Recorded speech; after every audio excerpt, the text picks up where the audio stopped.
Major League Baseball welcomes you to the following presentation of the Arizona Diamondbacks.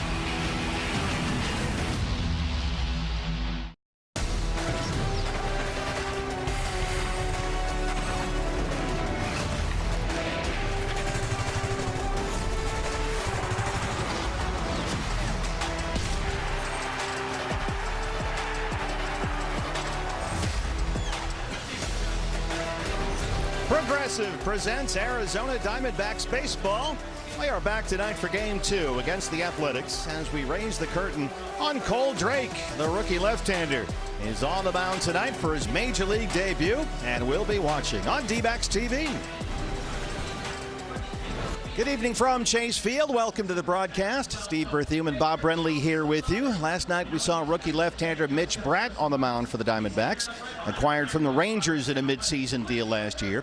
And tonight it's another rookie left-hander from that same trade. Cole Drake, Bob, makes his Major League debut. Yeah, he's a big dude too, 6'5", 220. According to MLB Pipeline, he's the number 10 prospect in the Diamondbacks organization right now.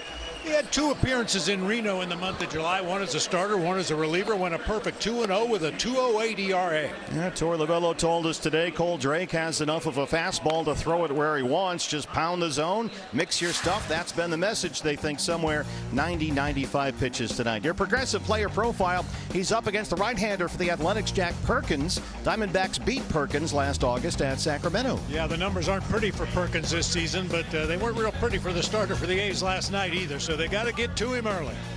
We'll take a break for now, but first, look who's back. Corbin Carroll got a night off last night. He's back in the lineup tonight. Jody Jackson and Josh Colmenter have the lineup for this one after this short break on D-Backs TV.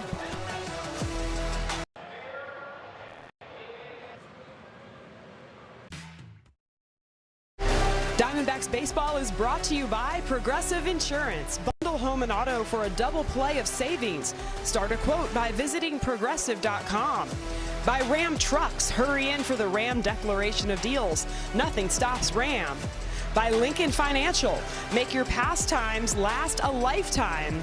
And by YRefi. Do you need relief from private student loan debt? Go to YRefi.com.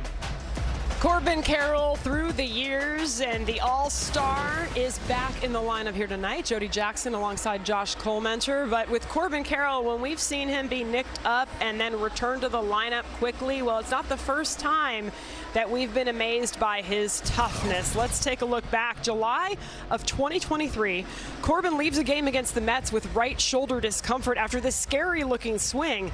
He later said in that moment he thought his season was over, but he was able to return to the lineup the next day, and as we know, helped lead the D-backs to the World Series later that year. June of last season, Corbin suffers a chip fracture in his left wrist on a hit by pitch in Toronto, but returns to the lineup just 2 weeks later. Now to this February, Corbin breaks his right hamate bone during BP at Salt River Fields, undergoes surgery, and returns to spring training game action just a month later. And then, of course, on Sunday, leaves the game with a hyperextended right elbow, takes yesterday's game off, but is right back in the lineup tonight. So I have to ask you, Josh Colmenter, how does he do it? It's a combination of things. For one, an intense determination to be on the field. He doesn't want to come off for anything. If he's banged up a little bit, you see that long follow-through seems to be the problem, and there's got to be some type of Wolverine in there, alloy in the bones, because he's an incredible healer and gets back on the field so fast. It's incredible to see, and that's what you want in a superstar. He wants to be on the field every day. Yes, availability is so important to him. Our Trajan Wealth lineup has Corbin back in that 3-hole. Gabriel Moreno with a 17-game on-base streak. You've got Tim Tawa at first and Jorge Barrosa in the outfield, all for the Major League debut of Cole Drake. There he is with Gabby getting ready for his first game in the Bigs, and it's next. At AHS.com. Diamondbacks baseball is brought to you by Progressive Insurance. Bundle home and auto for a double play of savings. Start a quote by visiting progressive.com. By Chaz Roberts, serving you since 42. By Talking Stick Resort, Playcation is back. Stay in play with rates as low as $129. By Trajan Wealth. Call Trajan Wealth today and get your game plan. And by Sanderson Ford. For the best play on a new vehicle, choose Sanderson Ford. Inside Chase Field, downtown Phoenix, Arizona. Welcome to Diamondback Baseball. Steve Berthune, Bob Brenly, Jody Jackson, Josh Colementor along the way. Diamondbacks last night beaten in this series opener by the Athletics. A loss that stalled their recent momentum and one that Torey Lovullo called a little bit frustrating of a game for the Diamondbacks. And we'll try to turn the page here behind their rookie left-hander. Your Y-Refi starting pitcher stats. Left-hander Cole Drake, only 4 days removed from his 26th birthday and making his major league debut. Yeah, walks can occasionally be an issue for Cole Drake, although he does strike out nearly a batter per inning. He's got a full arsenal of pitches out there, has a fastball. He'll follow that up with a sweeper, changeup, cutter, curveball, you name it. We'll find out together. The A's, even with their win last night, have lost 15 of 18. Here's their lineup with GCU's Jacob Wilson up top. Yeah, Jacob Wilson, the big game last night, hit a home run in front of all the friends and family that were here to watch him last night. And I'm sure skipper Mark Kotze really appreciated it as well. Well, let's get a look around the diamond at the D-back defense. That's brought to us by CarShield. Yeah, we're going to highlight Jerry Perdomo out there at shortstop. Not a lot of successful offense in the game last night, but he did have a couple of hits, stole a base, and advanced on to third on a throwing error by the catcher. We need Geraldo to get it going. Those three guys at the top of the order are supposed to carry the team. We need them to start. Yeah, we need to keep this winning streak going. It got snapped last night. Let's start a new one here. So what are the keys to that? That's brought to us by Ram Trucks. Well, I would say it's our turn. Last night, the A's really shocked the Diamondbacks the way they pounded the ball around the ballpark. 15 base hits on the way to their win. And for Cole Drake, pick your battles. You look at this A's lineup, and there's some guys you want to avoid, especially if there's traffic on the bases. So make sure you get the guys ahead of Langoliers and Wilson and Tommy White. And that begins with Jacob Wilson. The shortstop who leads it off. Hunter Wendelstedt back there calling balls and strikes, our plate umpire. Here we go. The first pitch of the major leagues for left-hander Cole Drake.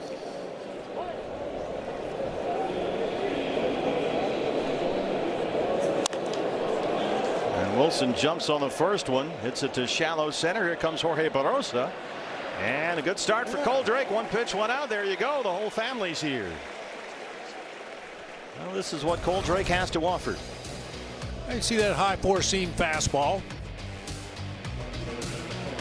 He'll mix in the cutter inside to the righties, a changeup away from the right-handers. Occasional curveball, occasional slider, but everything works off the location of that fastball. Curveball's got a lot of drop to it. Changeup's got some nice arm side run. Tyler Soderstrom, the left fielder, looks at a fastball at 92 for a strike. Soderstrom, 247 and 16 homers. He singled twice here last night. Well, Drake has kind of a convoluted deliveries over the head. Step back, a little old school right there. And way over on the third base side of the rubber. Big tall kid at 6'5", 220 pounds. Just turned 26 last Friday.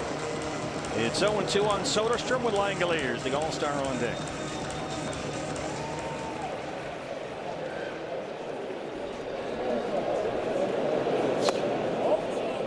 That's that curveball that has that drop to it. It's a good swing and miss pitch for him. He's getting an opportunity tonight, Cole Drake, in this rotation, been damaged by injuries. Jose Cabrera has been filling this spot, but he was optioned out ahead of the All-Star break and hasn't reached his mandatory 15 days before he can be recalled. So that's created this opening for Cole here tonight. Yeah, you've heard me say it a million times. Adversity creates opportunity, and Cole Drake getting an opportunity here tonight, at least for one start, to show what he can do. We'll see what happens after tonight. Acquired from Texas at last year's trade deadline in the deal that sent Merrill Kelly to the Rangers for a half season. 2-2 on Soderstrom. Slaps that foul at first. Cole Drake came along with Mitch Bratt in that same trade after Mitch started here last night. It was an 11th round pick by the Rangers out of Walter State Community College. That's in Morristown, Tennessee. The two guys that were traded for Merrill Kelly get through game 1 and 2 of this series, and Merrill's pitching tomorrow. It's amazing, isn't it? That's the curveball, not much in there, and it's full 3-2. Langoliers on deck. Left on left matchup for Cole.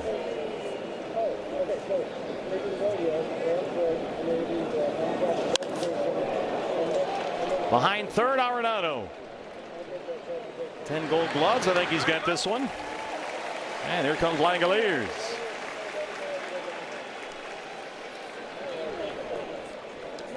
Jay So far, he's a Langoliers, fly the ball all-star. pitcher.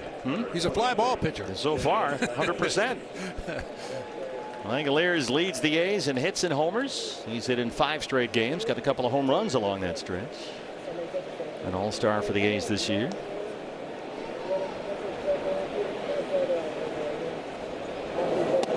Potential danger man here for Cole Drake. It's a first pitch curveball. Langoliers tough on left-hand pitching. He's hitting .330 against lefties. He's under .230 versus right-handers. There's been a lot of that. That's the cutter he works off the 4-seam. That pitch has come a long way for him. Late subtle movement that time, right underneath the swing of Langoliers. He can mix it up, Cole Drake. He's got some clubs in the bag. And that's a changeup. It's got some nice run to it. It's 1-2. That's a good pitch for him against these righties. And Langoliers got a lot of swing and miss lately. In fact, he's got 31 strikeouts in his last 67 at bats. So his strikeout rate has spiked up from last year. And Cole Drake has him on the back foot here, a ball and 2 strikes.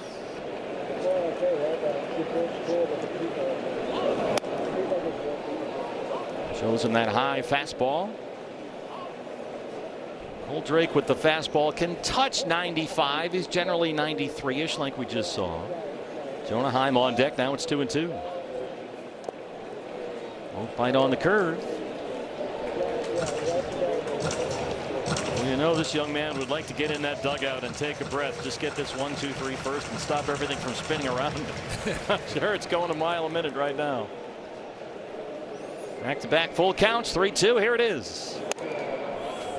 Won't chase that fastball up there. Well, if there's a guy in this lineup he wants to be careful with, it is Langoliers for sure. And now he'll work to switch hitter Jonah Heim, who's the first baseman for the A's tonight. 230 and 9 homers. 1 for 5 as the DH last night.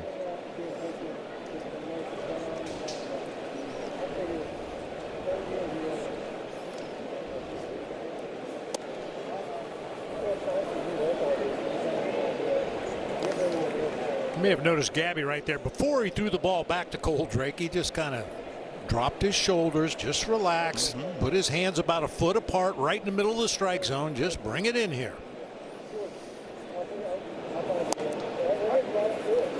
Got the call on that inside fastball from Hunter Wendelstedt.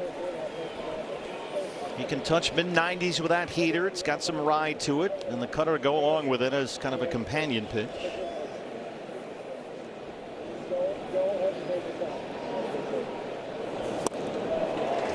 That's the cutter right there. There's been more emphasis with the Diamondbacks and Cole Drake on that curveball, which is a terrific swing and miss pitch for him. He's got a tight slider and that good moving changeup that runs away from the right-hand batter.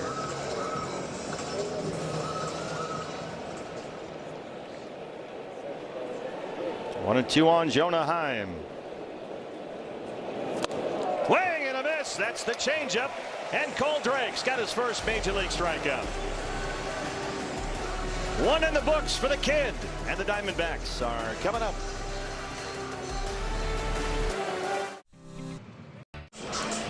Another start in the DH spot for Ketel Marte tonight. He's up against Athletics right-hander Jack Perkins.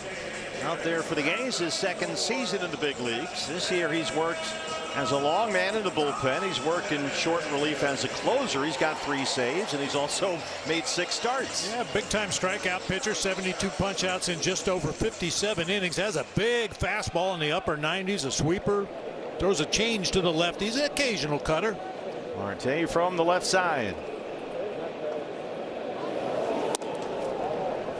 Second straight night in the DH role for Ketel. Torlavello told us today it's just dealing with normal aches and pains. Got the day game tomorrow, so Ketel should be back at second base tomorrow. But back-to-back nights as the DH seemed like kind of a good way to give him a bit of a break. Half day off his feet, all part of the scheduled maintenance program on Ketel's extended warranty.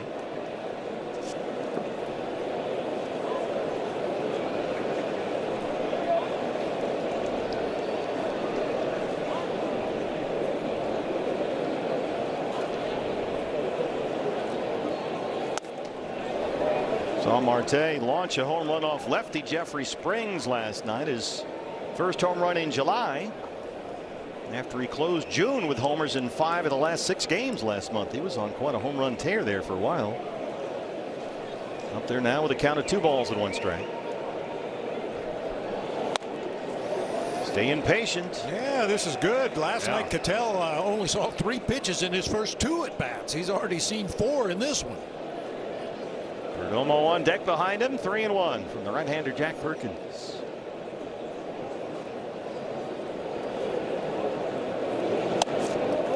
And Marte stays patient. You love to see that. A leadoff walk on board ahead of Perdomo as we get a look at the Athletics defense here tonight.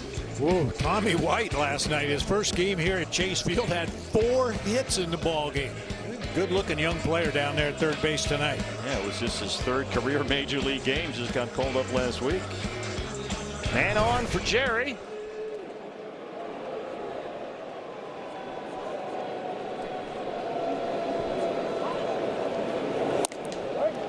And Perkins lands the sinker. Perdomo 241 now with 7 homers. And over the first 4 games of this homestand, he's walked 4 times and scored twice. He's got 3 hits, a couple of singles last night, not to mention the inside to Parker over the weekend against the Cardinals. Cutter missed. It's a ball and a strike. I mentioned this a moment ago, but the Diamondbacks have seen Perkins before. He got a start against them last August in West Sacramento and got knocked out early. 3 walks, 5 hits, 4 runs allowed. He was done after 3 innings, got stuck with a loss. So they knocked him around pretty good. Big Jonah Heim down there playing first base tonight for the A's. Perkins has not pitched this year since July 9th prior to the All-Star break, so he's had some downtime, which may factor in here. Sweeper didn't quite get there. Perkins came in, worked 3 innings following an opener. He was the losing pitcher at Detroit in that role when he last pitched more than 10 days ago.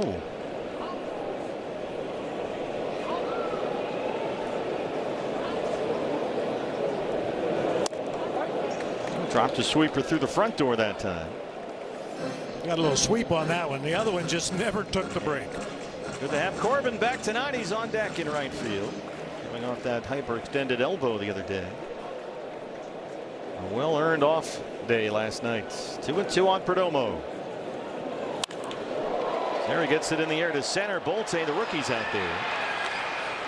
And that's the first out for Perkins. There's Corbin. 250 and 14 homers. Had an overdue off day yesterday after he left Sunday's win over the Cardinals with that hyperextended right elbow, which Corbin said he had done on a couple of swings before the All-Star break, but back then it didn't linger. It lingered a bit longer than normal the other day, so he got him out of there. Then they had the night off last night, but he says it's nothing he's not dealt with before. Swing and miss on the sweeper. And the elbow further complicated what's been a difficult stretch that's seen Corbin go 6 for 61 in his last 17 games. He has really hit a rough patch.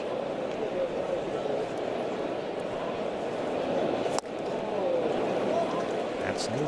Changeup, but it's 0-2. Good to see he was able to take a big swing like that, even though he missed the ball, and get the extension through the swing without any visible pain.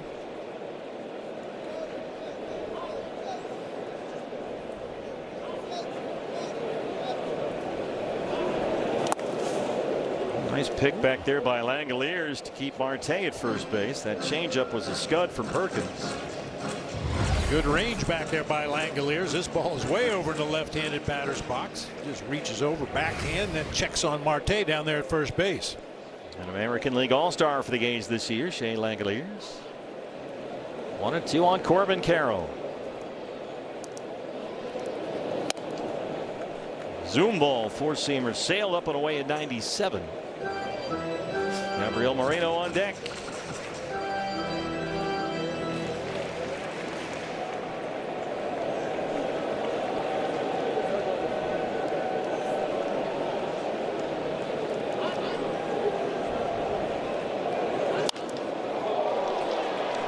Lifted toward the left field corner for Soderstrom. Plenty of room out there. And there's 2 outs in the first. Cattell had gone back to tag up on that fly ball to left field when he saw Soderstrom squaring up underneath the ball. I think he might have made it had he gone. Soderstrom wasn't in any big hurry to get the ball back into the infield and just flipped it back into the cutoff man. Yeah, had his momentum carrying him away from the infield.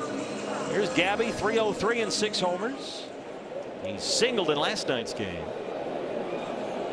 Marte at first, 2 outs. Took a big rip at a belt-high fastball, 96 from Perkins. It's 0-1. Moreno has hit in 14 of his last 16, and over that stretch is batting .390. Man, just about the hottest hitter in this lineup. He's just seeing the ball so well right now. Immediately picking up rotation out of the pitcher's hand. And he's going to drop this in center. Diamondbacks first hit. 2 on and 2 out now for Max Kepler. So Moreno has now reached base safely in 37 consecutive starts. We got a cutter, or maybe a slider that time, working down and out over the plate. Caught it off the end of the bat a little bit, but man, is he hot. Let's see if Max can get a hold of one. Kepler 15 games with the Diamondbacks, 213 and a home run. He singled in the 5th inning Sunday. And then delivered that big walk-off double in the 10th. Marte's at second and Moreno's at first.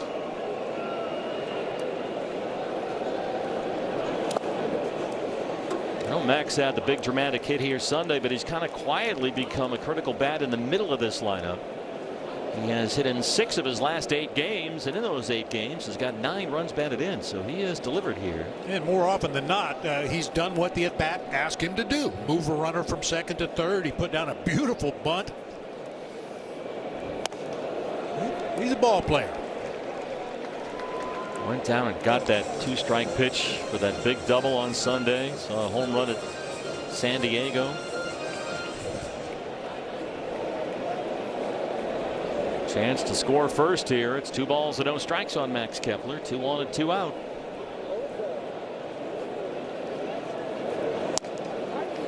That's a fastball in there. Perkins really having to work here. He's at 20 pitches. Out of Kokomo, Indiana, pitched collegiately for the Hoosiers in Bloomington. A 5th rounder by the A's 4 years ago. Kepler launches one in the air. This one's got some legs. It's on its way, and it's gone.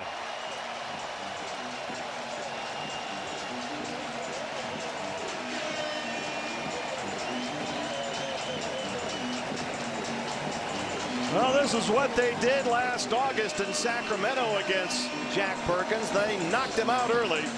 And there's a big knockout punch right there. It's 3-0. It's a Jumbo Jack. Free Jumbo Jack tomorrow with Jack in the Box with a purchase of a large drink.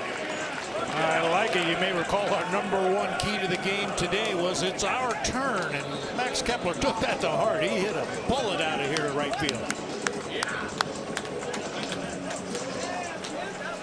And Perkins usually has trouble in the first inning. His first inning ERA is, brace yourself, 17.5. Ay, ay, ay. Which is why he has worked out of the bullpen most of the year as a long man. Has some trouble getting going here. 244 for Nolan and now 13 home runs. Looking for a career hit number 2001.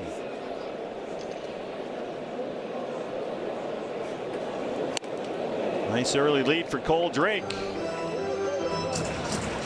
Max Kepler, a first inning 3-run homer.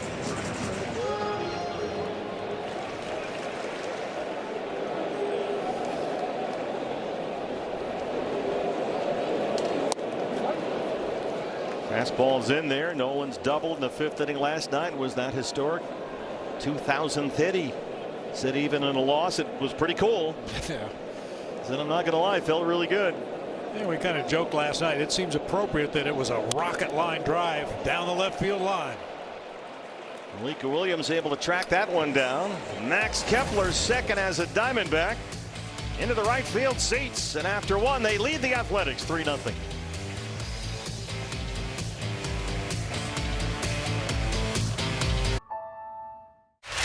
It's been a season of Chase Field debuts for the Diamondbacks. For Jose Fernandez, 3 hits, a couple of home runs March 31st in his debut. And then Jose Cabrera, El Camon against the Twins, 5 scoreless innings. And tonight it's Cole Drake who's out there for his major league debut with a 3-0 lead, and Tommy White leads off the second for the Athletics. Max Kepler, second Diamondback home run for him, and hopefully more on the way. Proved to be a major acquisition by the time all is said and done. It's 2-0 on White, who had 4 hits last night in only his 3rd major league game. A 2nd-round pick out of LSU just 2 years ago. Made his major league debut last Friday. Lines it to center. Barossa trying to track it down. Jorge's got it. The over-the-shoulder catch in the back of the end zone. Barossa able to run that down. Must have been knuckling a little bit or something, the way Barossa had to change his route right at the very end. That's like you throw the touchdown pass to the pylon in the back of the end zone, right? But just get there. Refi has a slow-mo look. Ooh, had to reach back over his left shoulder that time to make the play. He is so good at that out there in center. Max Muncy just up today as the DH, recalled from AAA Las Vegas. He is in there for Joshua Kuroda-Grauer, who you might recall fouled a pitch off his midsection last night and needed emergency surgery for a ruptured testicle. The A's are saying he's been resting comfortably at St. Joseph's Hospital, so we wish him well, certainly. That was absolutely a very troubling injury, and had to be he remarkably finished off that at bat, and then later came out of the game and wound up needing that emergency procedure. So here is Muncy back up for the minors, where he's been a work in progress, a 1st-rounder 5 years ago out of Thousand Oaks High School. He's a shortstop that's been transitioning to 3rd base. The defense is still a question, so he's in there as the DH, and he's up there with a 2-2 count. Do we really need another Max Muncy? I was going to say, haven't we suffered enough? The Dodgers' Max Muncy has really beaten on the D-backs over the years. Hopefully this guy not so much. Here's funny, not only does he share a name, there's no relation, it's just a coincidence, but they actually have the same birthday. Really? Believe that, August 25th. So wow. Go out and pick him a card, or get 2, I guess. Henry Bolte, another Athletics rookie on deck. It's 3-2 on Max Muncy. Muncy was a rookie last season. He has dealt with some injuries this year. Swing and a miss. There's that belt-high fastball. Cole Drake has his 2nd strikeout. Nice. Oh, by the way, the other Max Muncy's already homered tonight. Of course he has. They're at Philadelphia tonight, I believe, right? 92, top of the zone right there. Refi with a slow-mo look.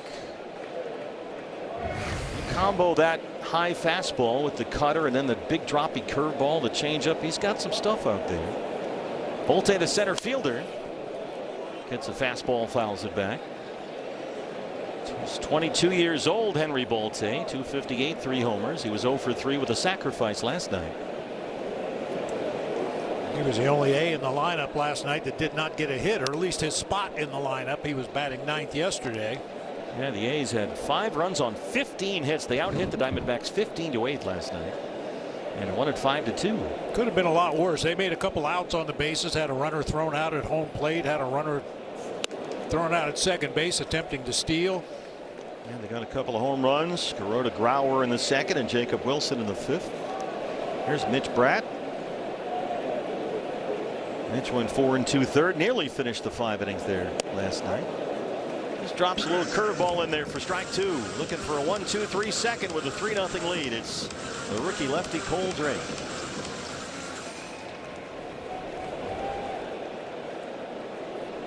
I'm sure these guys have faced each other in the Coast League. Yeah, probably so. Probably the case with a lot of these young Athletics players who've seen Cole Drake pitching for Reno.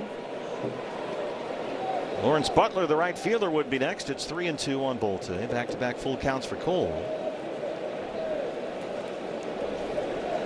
In fact, he's gone to a 3-2 count on 4 of the first 7 batters. So I'd like to trim the pitch count a little bit. But he has been effective using that high fastball. Back-to-back strikeouts. He has punched out 3 and has a 3-0 lead.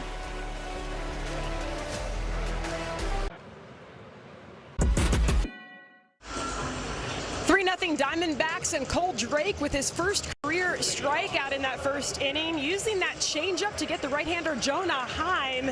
And guys, I was talking to pitching coach Brian Kaplan earlier today about that exact pitch. I know the changeup is one that Drake really likes, and Brian Kaplan said when he had his first live session in spring this year, Geraldo Perdomo came back and said, hey, that's a really tough pitch to pick up. So that, with the addition of a cutter, Kaplan said really the thing that they added for him in the offseason was working on that cutter to go with that changeup, especially against righties, to complement the fastball that's looked really good tonight, guys. It has been fun to watch Jody for sure. He has struck out 3 of the last 4 batters he's faced. He's thrown 4 changeups and has 2 swing and misses on that pitch. Tim Tawa leads off the second against Jack Perkins. Tim is at first base tonight, 0 for 4 in a start in center field last night. The ultimate plug-and-play guy for Torlavelo. That's one thing about Tim Tawa. They have total faith in his defense no matter where they put him, and they put him everywhere. Yep. Look out.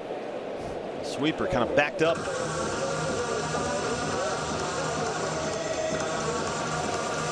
Yeah, Timmy, for me, he just has good baseball instincts. No matter where you put him on the field, he gets good jumps on the ball in the outfield, has plenty of arm to play in the outfield. You put him anywhere on the infield.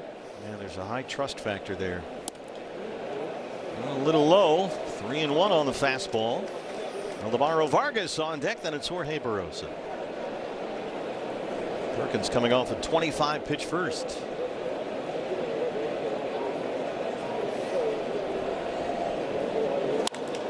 Tawa left center. Soderstrom won't get there. Tim Tawa's aboard again. A leadoff single. Hey fans, the jackpot is now open at the D-backs Give Back 50-50 raffle, supported by Avnet Cares. One lucky winner takes home half the net proceeds, and the other half benefits the Arizona Diamondbacks Foundation's youth sports and outreach programs. Our staff working hard here at the ballpark, but you don't have to be here to play. Fans anywhere in the state of Arizona can play from home. Just log online at dbacks.com/5050 and you can win half the jackpot. Eldemaro Vargas at second base today with Marte in the DH spot.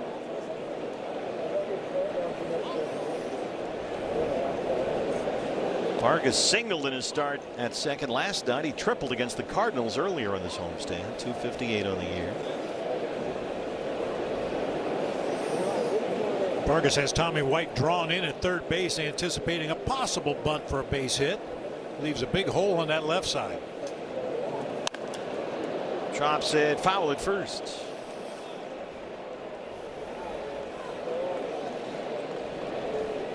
Mentioned that Perkins hasn't pitched since July 9th. He came in as the bulk guy following an opener. Prior to that, he was 0-2 in his 6 consecutive starts. He worked all of April and May in the bullpen and has really been a jack of all trades on this Athletics pitching staff. He's got wins, he's got starts, he's got holds, he's got saves, he's got everything. He's also got a 2-5 record, an ERA near 7.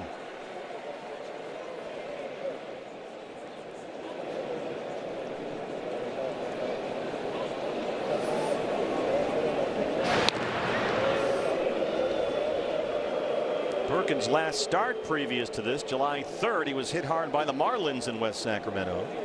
7 runs in 3 2/3. 2 balls and a strike on Eldemaro Vargas. There goes Tawa off and running. Vargy fouls it off in front of Dave McKay.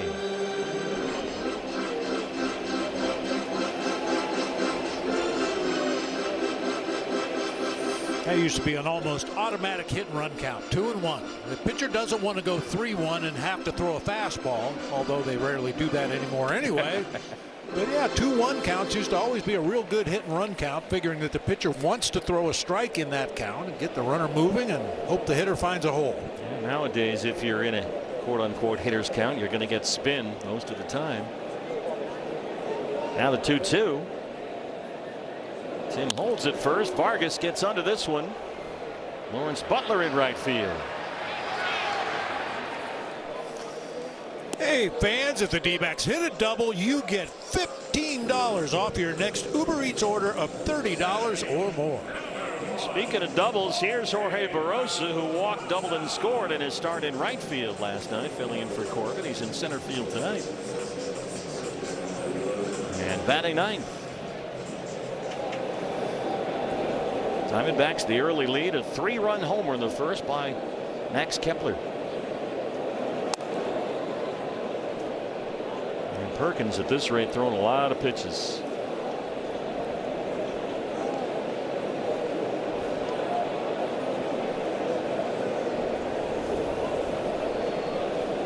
Not really throwing a lot of first pitch strikes, just 3 of 9, so he's been working from behind in these counts. Fastball up high is a swing and miss. Rosa, the switch hitter, batting for the left-hand side. I was just going to say, there's been a lot of games this year where throwing first strikes doesn't matter to the Diamondbacks offense. If they're in an aggressive swing mode, they're going to hit, they're going to swing early, first or second pitch. We see that a lot. The change up from Perkins there. It's 1 ball and 2 strikes. Barosa is one of those guys that has a knack. We saw this, I think it was the other day when he had an 11-pitch plate appearance. Yeah.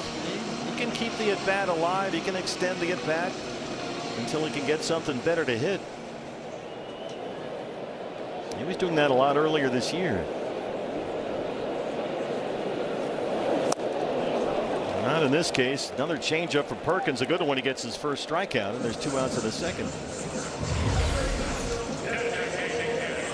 You see that rotation on the ball, working away from the left-handed hitter, and plenty off speed of that big fastball.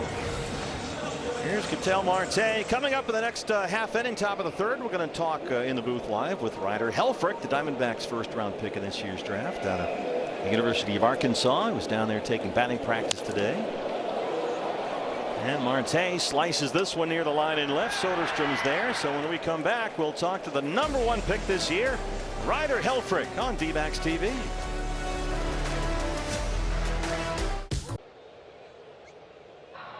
Just.com. Oh, what a day. This was earlier today. Ryder Helfrich from Concord, California, and the University of Arkansas. He and Rebhan, the scouting director there. Young man putting his name on the dotted line. What does that feel like right there?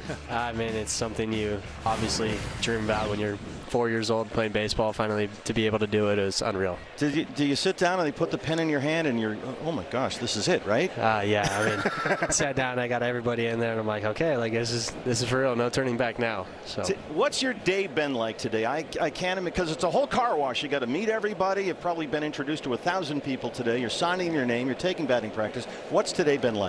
It's been unbelievable. You know, getting to meet everybody. I was saying it. Everybody's so welcoming. Everybody's awesome here. It's a dream come true. I've been really fortunate enough to be here, and it's been fun. How about batting practice? How did that feel, stepping onto a major league field? I'm sure you've probably been on big league fields before somewhere, but to actually step in the box and swing that bat. I mean, it was a super cool experience. You know, I got to hit with Arenado a little bit, and which was really cool. Oh, yeah. Base hit by Lawrence Butler. Yeah, one night after he gets 2,000, a little mix-up in the corner, and they can't pick it up, and Butler's going to get third here. As Jorge Barrosa and Corbin Carroll. Jorge had some trouble, it looked like, picking it up right under that 413 mark. They're going to score that a triple for Butler, his first this year. Here's a look. Ryder, have you been in this ballpark before? Yes, sir, I have. High school doing a perfect game event. We came out here and played, which was really cool. So. Corbin made the diving attempt, couldn't quite cut it off, so it is a clean triple for Butler. And Alika Williams, the ASU Sun Devil, steps up. He's the second baseman batting ninth as we chat with first-round pick Ryder Helfrich. Ryder, why was the University of Arkansas the right place for you? That's a program that's really come on the last 5-10 years. Why was Arkansas the spot for you? It was awesome. You know, going through the recruiting process, it was kind of just them, and it, you know, it felt like home right away after the first conversation. And I mean, it's the University of Arkansas. You can't beat their facilities. You can't beat what they have going on there. It's really cool. So just to be able to be there was awesome. Here's Alika Williams with a 1-0 count now, chatting with Ryder Helfrich. Yeah, this is a program that's made a ton of progress in recent seasons. Now, you specialize, I mean, the bat is terrific, but everything we hear at Arkansas, they let you call your own pitches, which is kind of a big deal in college, right?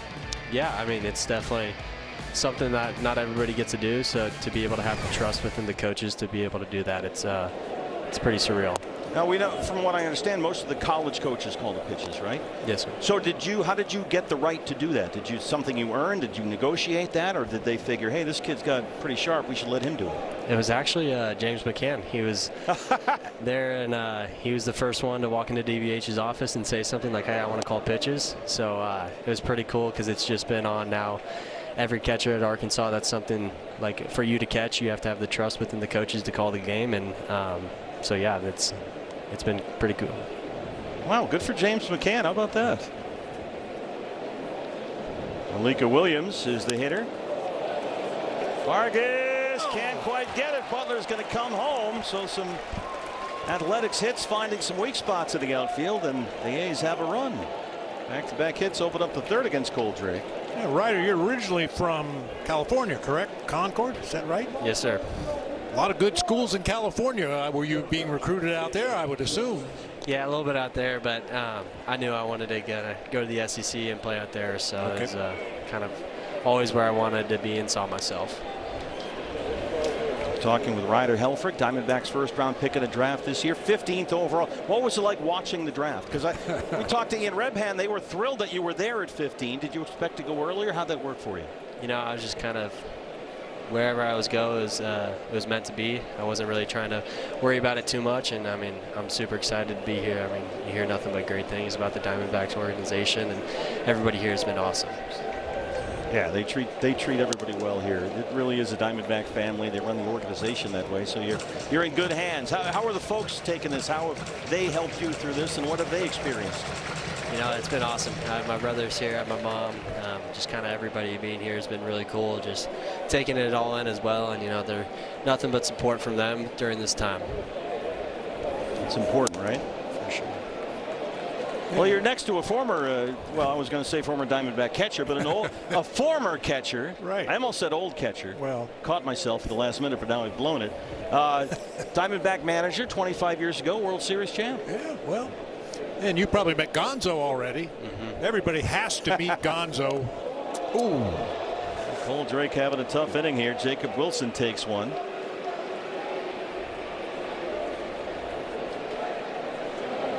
And they're going to, boy, they just lost a couple of players yesterday. Colby Thomas got hit in the wrist, and of course, Kuroda Grauer was injured, and now they'll look at Jacob Wilson.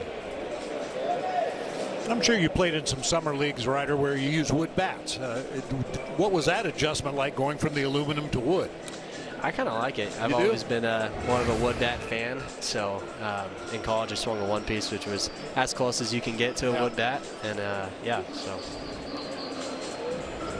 Time to huddle up out there and check on Cole Drake. Brian Kaplan, the pitching coach. You'll be involved in some of these conversations in the future. Hopefully. That's the goal. Well, this is what we're talking about. Ryder Helfrich. This is the thing that's so impressive. Led college baseball in defensive runs saved, and framing is his specialty. Defensive WAR. So the defense really stood out to everybody. What's your philosophy on framing, and how does that then integrate itself with ABS?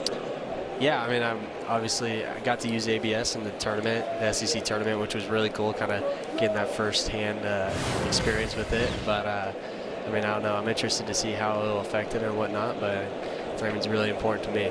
Tyler Soderstrom now. Cole Drake needs an out here. How do you get along with umpires? Trying to be their friend. I was the same way when I played. Not so much now.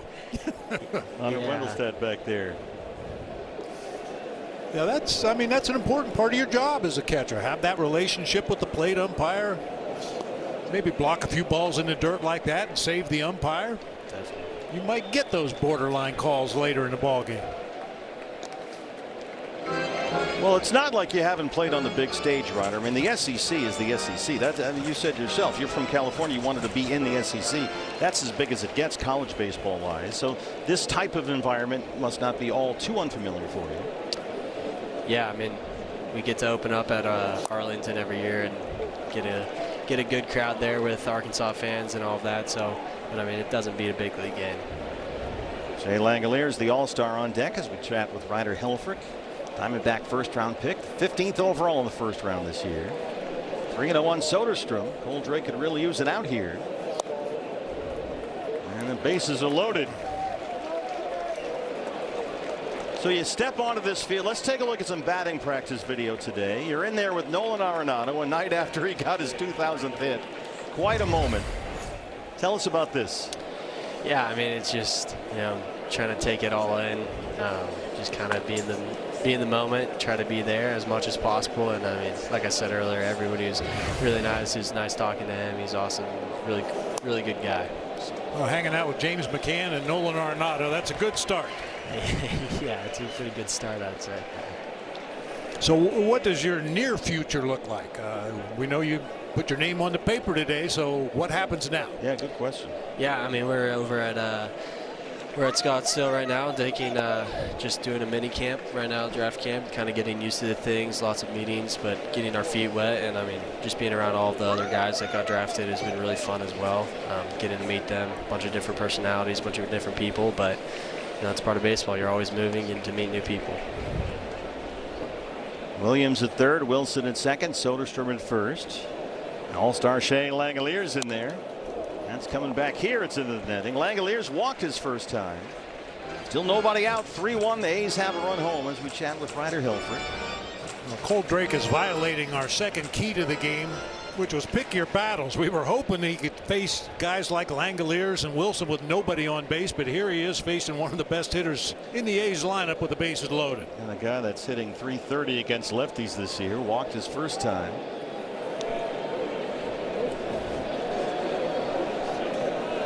1-2 on Shea Langoliers.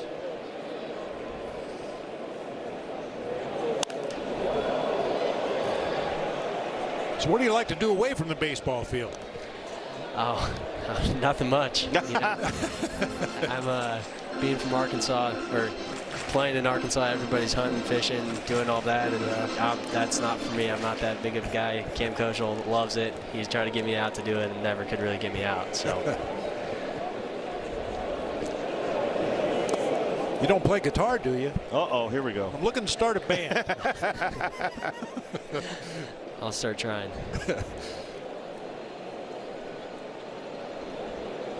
Jonah Heim on deck. 2-2 on Shea Langoliers. Cole Drake looking for an out here. One run already home for the A's. Line to short. Perdomo has it for the out. And they can't quite double off Wilson. Well, Ryder, thanks for doing this. We're thrilled to have you here. Congratulations on all your success.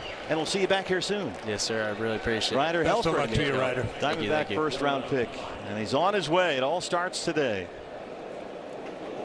Boy, what a day for him, huh? Oh, whirlwind. He's probably met 1,000 people today, and he won't remember any of them other than Gonzo. It's true, right?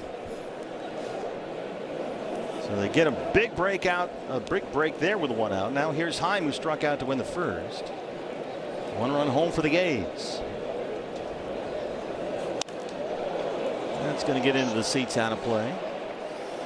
It would really help Cole Drake if he could find the strike zone more regularly with that breaking ball. Any of his breaking balls. He's thrown 19 breaking balls so far in the game, only 5 of them for strikes. Now, granted, some of them he was trying to get A's hitters to chase, but you got to get it in and around the strike zone to make it tempting. This will be the 22nd pitch of this inning for Cole Drake.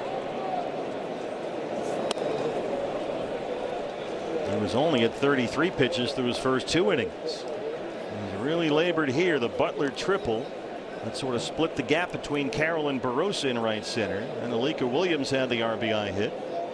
He hit Wilson, walked Soderstrom, got the out from Langoliers. Now it's 1-1 on Heim.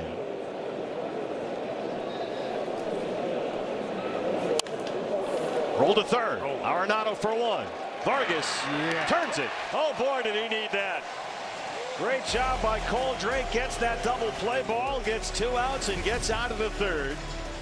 Athletics get 1, but it's still 3-1 Diamondbacks.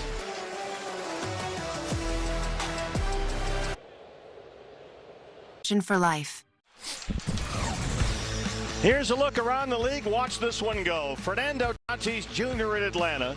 474 feet, the longest home run in the majors this year, and 1 foot longer than the one hit by the catcher who was behind the plate, Drake Baldwin of the Braves, who had hit one 473. So there it is, 4-7 for Tatis, the longest in the majors this year. And the Padres in Atlanta. You know, partner, I'd like to think it's just the fact that pitchers are throwing harder, batters are generating more bat speed, and that's why we're seeing so many long home runs. I'd hate to think that the ball's been juiced again. Well, to your point, it left Tatis's bat at 111 miles an hour. Bat speed was 82 miles an hour, and what turned out to be an 8-3 win for San Diego over the Braves at Truist Park. Here it's 3-1 Diamondbacks over the Athletics. Geraldo Perdomo leads off the third. Our thanks again to Ryder Helfrich, Diamondback first-round pick. Ian Rebhan, our scouting director, has been escorting him around the ballpark. Hey, fans, when the D-backs hit a home run tonight, you score a free Jumbo Jack from Jack in a Box with the purchase of a large drink. Corbin Carroll. Corbin flying out his first time.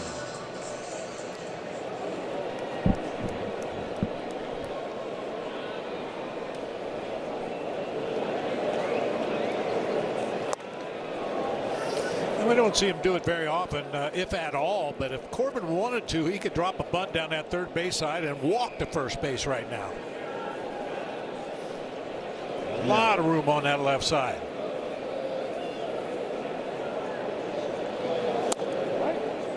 Changeup lands down and away for a strike.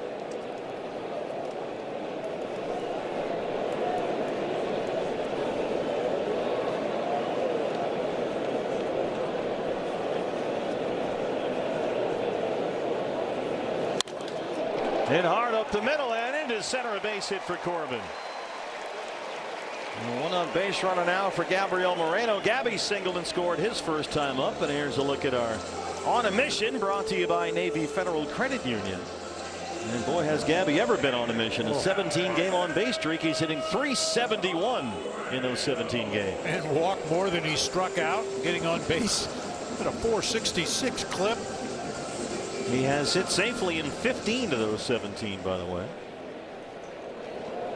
And he's already got one hit today.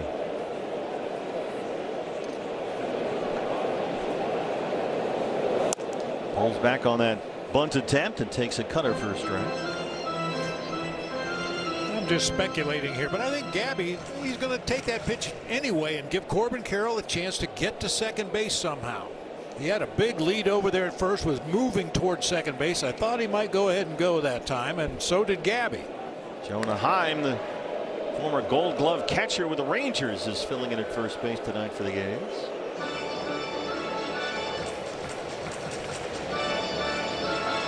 I don't need to tell you what's wide open. There's some room over there. I think they've added an HOV lane over there. So Perkins trying to work him in with that fastball.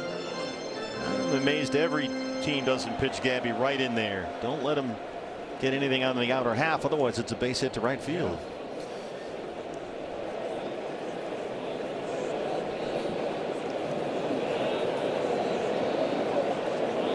Corbin holding for now. Moreno sends it to center. It's trying to get down. Bolte with that speed. He can really burn that kid out there.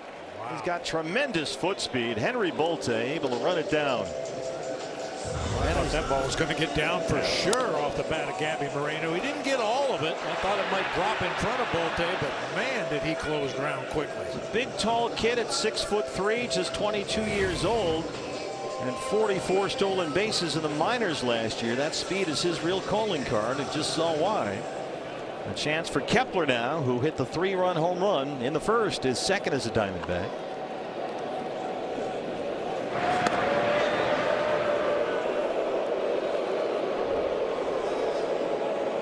Yeah, Mark Kotsay likes to say that with Bolte, speed is generally the one thing that doesn't slump.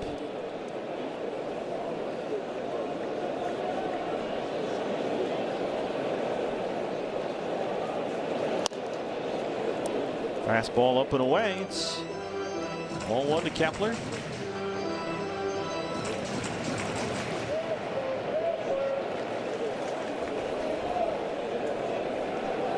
Max has hit now in 7 of his last 9 games, including this one. There goes Corbin. He's halfway there already. He stopped and started again, and he's out.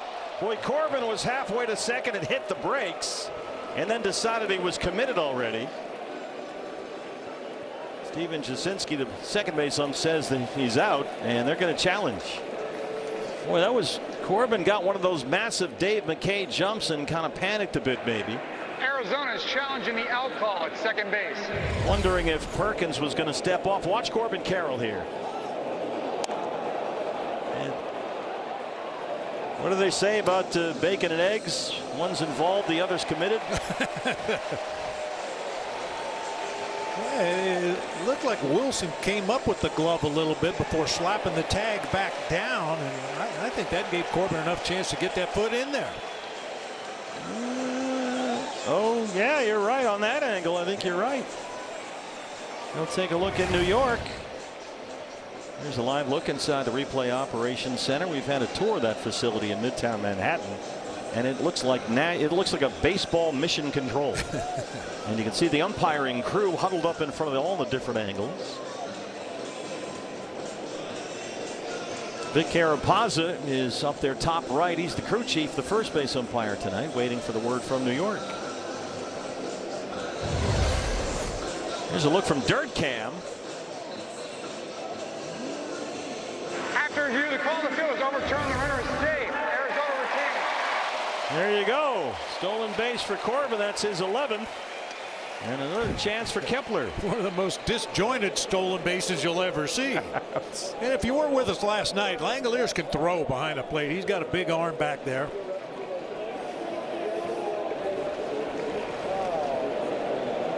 Two 2-0 count on Kepler. Perkins at 50 pitches, 29 strikes. Boy, he's had that good changeup work, and that's been his best pitch, particularly against some of these lefties.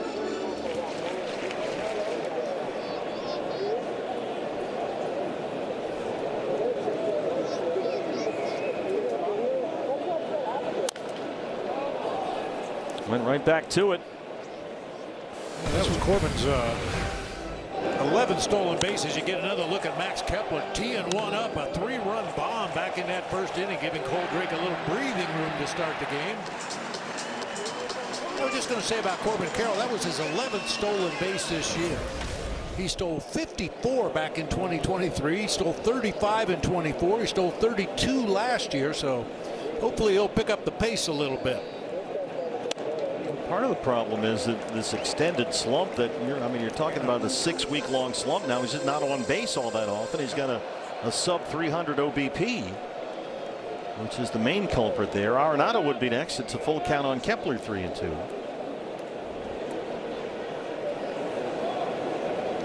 Someone someday is going to figure out how to steal first. It's bound to happen.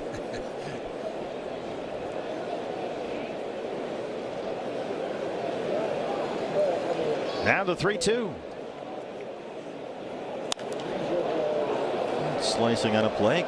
Perkins leaning on that changeup.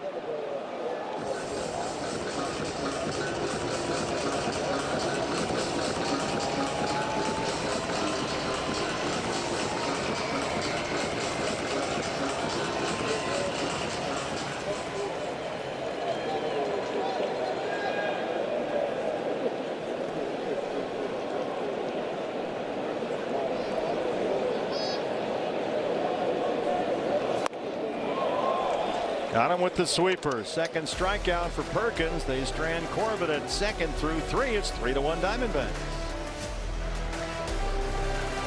Delivered in the DQ app. Yeah, we saw Mitch Bratt pitch his way out of a tough situation last night. Cole Drake finds himself with the bases loaded. Gets Shea Langoliers to hit a line drive, unfortunately so hard that none of the runners could get far enough off the bag, but he comes right back to Jonah Heim and gets that 5-4-3 double play to escape the inning. And Cole Drake so far through 3 innings, 56 pitches, but only 26 strikes. He has struck out 3, walked 2, and hit a batter. Tommy White, the rookie, leads off the A's 4th with another base hit. Boy, this is going to be a series this kid's going to remember for a long time, because he has been a hit machine here for the A's. A leadoff single in the 4th. Boy, he generates a lot of bat speed down and through the ball. Unfortunately for him, that time he kind of rolled over the top of it, hits a topspin grounder into left field, but he's got a nice quick swing. You can tell this guy's going to be a hitter. He's got 5 hits in his last 7 at bats so far in this series. He was a hitting star at LSU. Aboard to start the 4th. There is activity, by the way, in the Diamondback bullpen. They had to put Dre Jamison on the injured list right before the game with a hip problem. So Gerardo Carrillo, who was signed to a minor league deal this winter, started to warm up just up from Reno today. And he was warming up earlier. We'll see if Cole Drake can hang around here at least to get through 5. You'd love to see that, but he's coming up on 60 pitches here. They think somewhere in the low 90s is the pitch count, so there's plenty of gas in the tank still.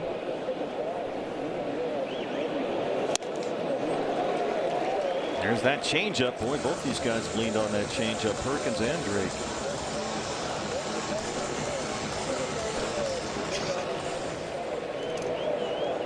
Once he struck out his first time, he was just called up from the minors today. And another changeup. Cole Drake picks up strikeout number 4. Really good changeup. Just get it close to the strike zone. He's thrown a lot of fastballs in the early going. That changeup should be very effective. Henry Bolte, a strikeout victim to win the 2nd, the rookie center fielder. Another guy that's likely seen Cole Drake at the Coast League this year. Yes, he did. Yep. Big Carapazza, the crew chief down there, says strike 1. Oh, I thought he was asking me. Oh, well, usually they do. Yeah, that got out there too far that time. I would love to see the plate umpire turn around and point to you up here, and then you can signal yes or no. They got a good angle. Deep to center. Barossa in front of the warning track. 2 outs as we get this from Jack in the Box. Don't get FOMO. Get my Philly style bonus Jack combos and new Philly Munchie Meal. Welcome to Jack in the Box. Lawrence Butler sort of ignited that long athletics third with a triple to right center that somehow just narrowly split the gap between Corbin Carroll and Jorge Barossa. Got all the way into the corner out there, and Butler wound up at third base. And right before the pitch was thrown, they moved Barossa about 4 or 5 steps over toward the gap in left center.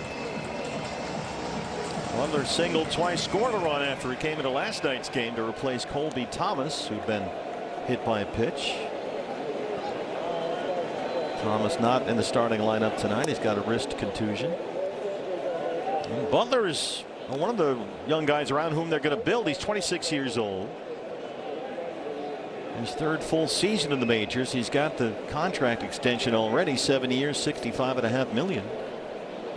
But the numbers have been down a bit this year. 2-0 fastballs in there. And Butler over the last 2 seasons has been a 20+ doubles, 20 homers, 20 steals guy. But the OPS is down under 600 this year. White at first with 2 outs.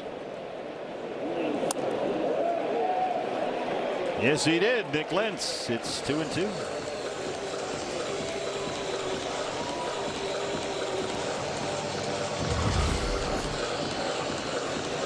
Yep. Told this story before. That's why Joe Morgan always used a dark wood bat. He said in night games, outfielders can't really see the bat come through the hitting zone, but if you're using a bright yellow bat, I imagine the outfielders can pick that up pretty easily. Lawrence Butler's got a lot of swag in his game for sure. Nice block. Sometimes those breaking balls hit that far out in front of home plate. You're never quite sure where they're going to go, but because of the spin on that pitch, it was going to kick back to Gabby's right just a little bit, and you could see him curl that right shoulder to make sure the ball stayed right in front. Hunter Wendelstedt checking in with Gabby to make sure he's good to go. Alika Williams would be next.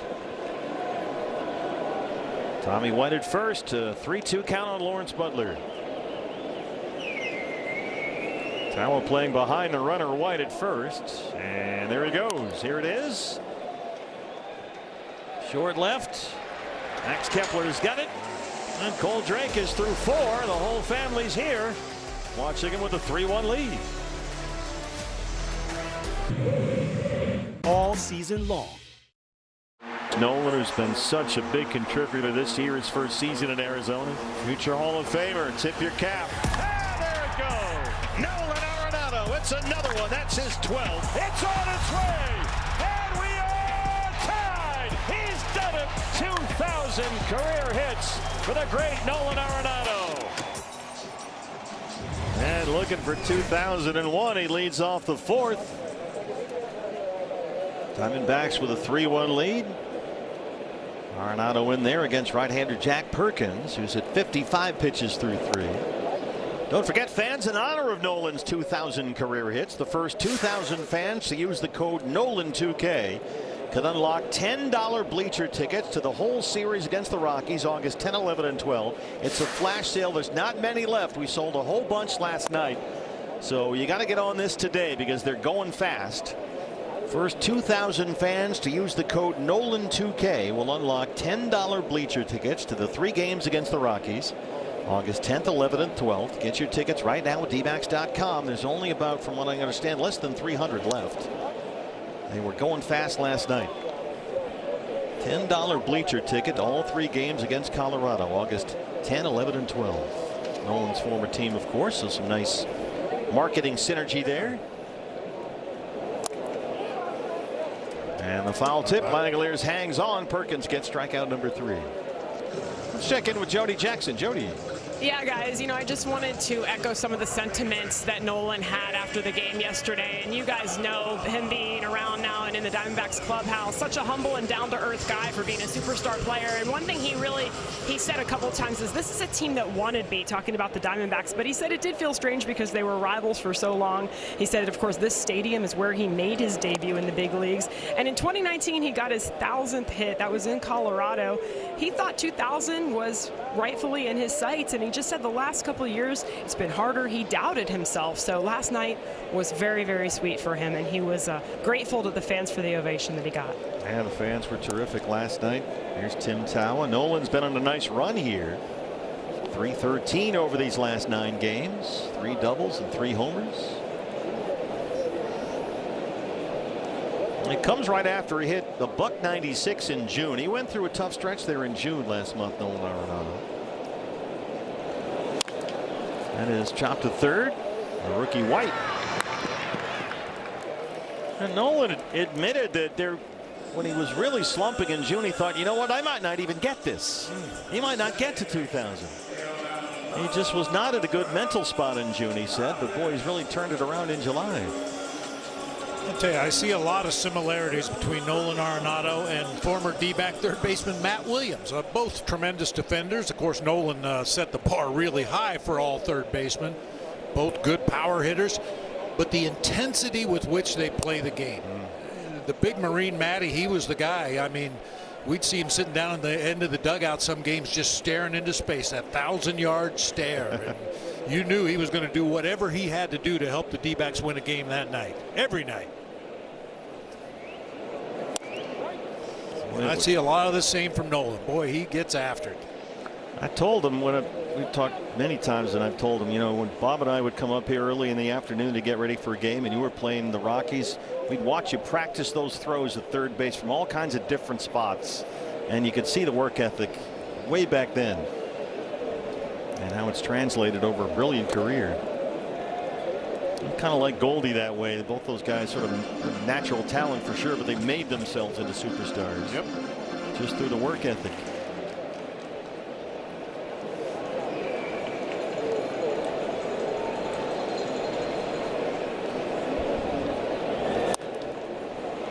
Well, I tell you what, Perkins got that changeup dancing up there. He's getting a lot of swing and miss with that pitch.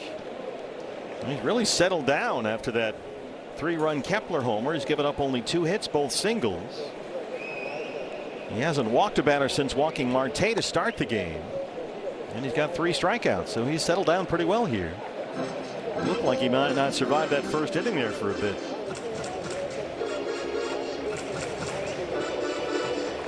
Full count on Eldemaro, who flied out his first time.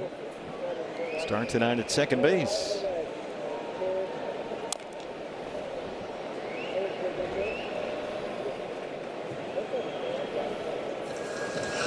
This is Jack Perkins' second season in the major leagues, both with the A's. He's 26 years old. Diamondbacks hit him pretty hard last year in Sacramento. He's done better so far tonight. 3-2. Out to center for Bolte. And we are through 4, leading 3-1. You're watching the Diamondbacks Baseball Network, and it's presented by Progressive.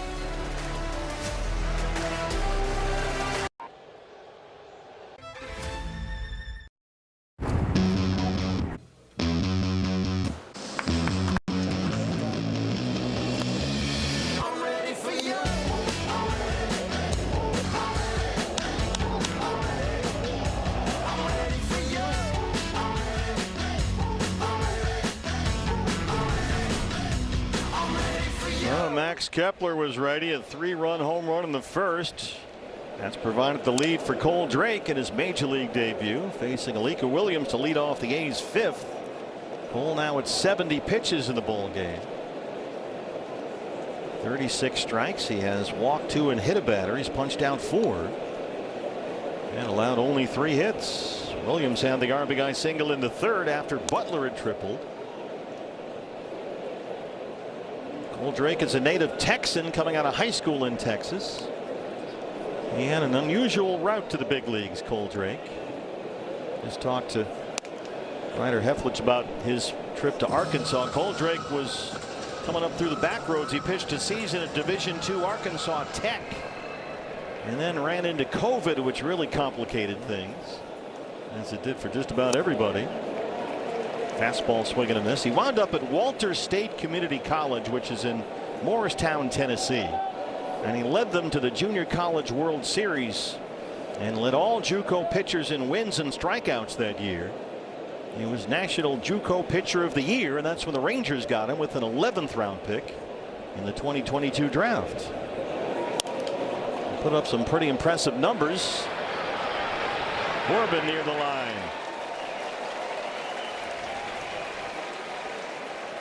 And that's 1 out in the 5th.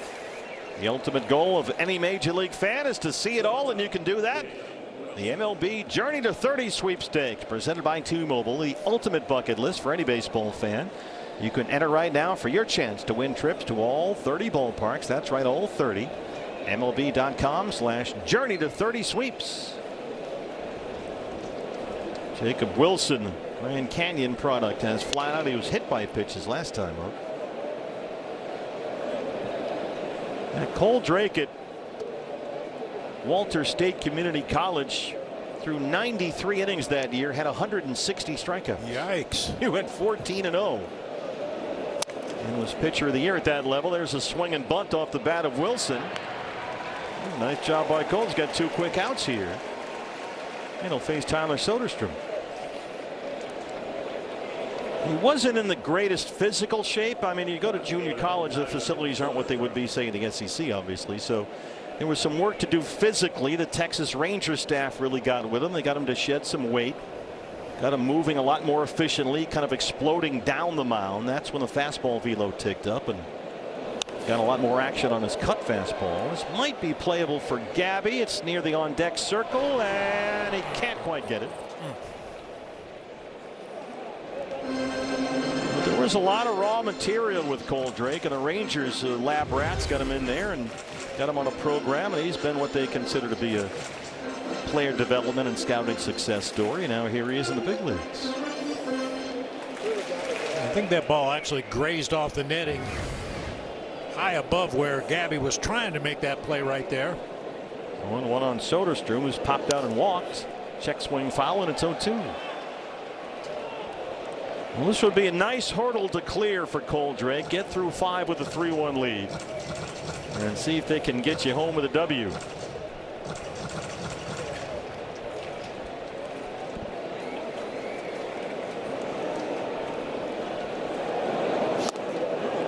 Won't chase that slider.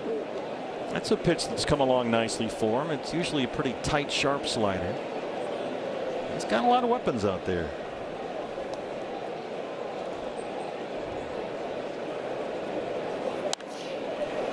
Well, you can see how if Cole Drake was commanding his breaking ball in an effective way, why he would strike out so many guys. He's got a good fastball. He's located it well so far in the ball game. The breaking stuff's just been a little inconsistent for him. 80 pitches, only 42 strikes. Not super efficient so far, but obviously there's a little knee knock in here in your major league debut. Langeliers on deck. 2-2 on Soderstrom.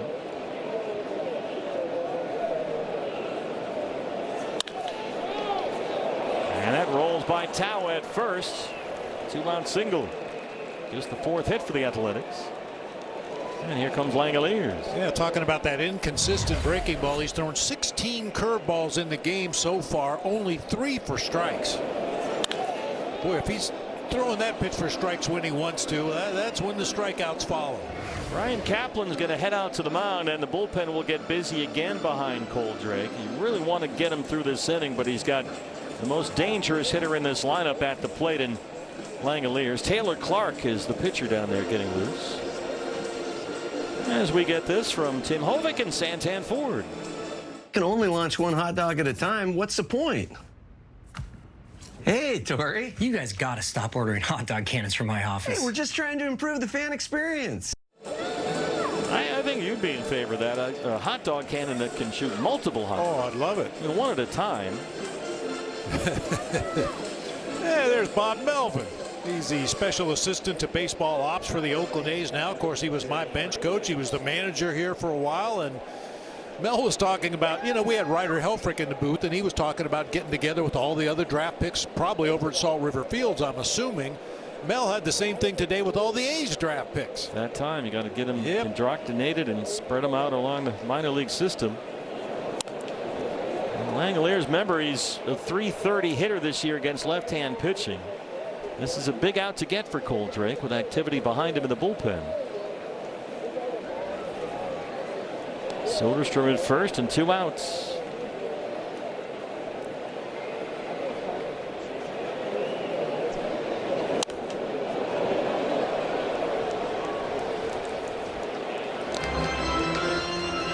Sanderson Ford bullpen. There is Taylor Clark.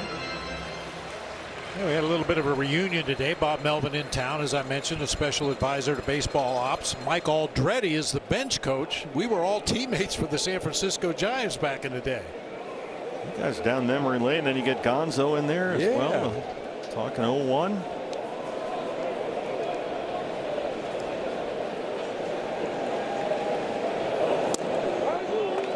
Strike 3. He spotted that fastball and rings up Langeliers. 5 strikeouts in 5 innings for Cole Drake, and he leads it 3-1.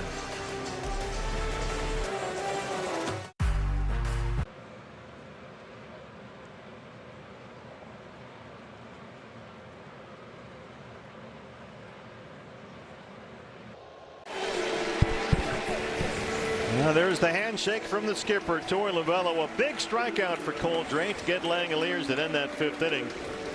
And so Cole threw 5 with a 3-1 lead. He's at 85 pitches, and wouldn't be surprised if that was it for him. But boy, the young man really accounted himself really well tonight.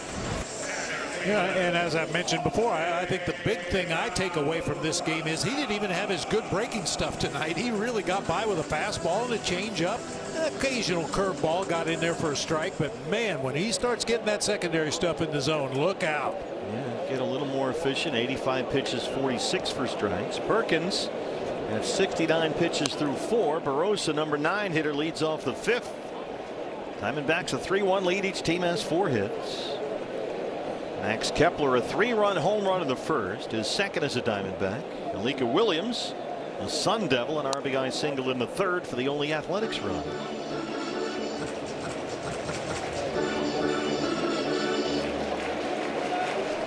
Barossa struck out his first time up. He's in center field tonight.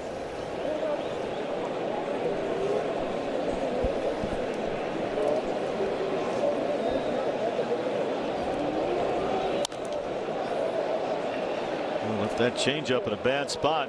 Barossa slapped it foul. It's 1-2. Marte on deck. Then it's Perdomo.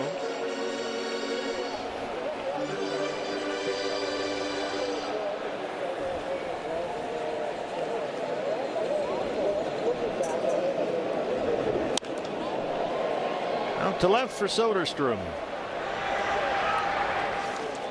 And there's one away. You can purchase a Pokemon Go special event ticket pack for the game Tuesday, August 11th. Rockies will be here.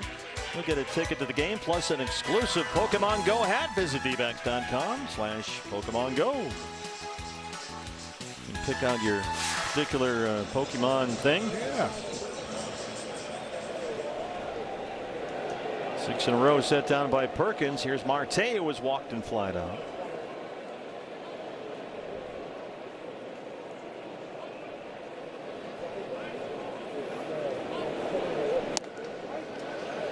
Cutter's right there for a strike. Marte in the DH role again tonight.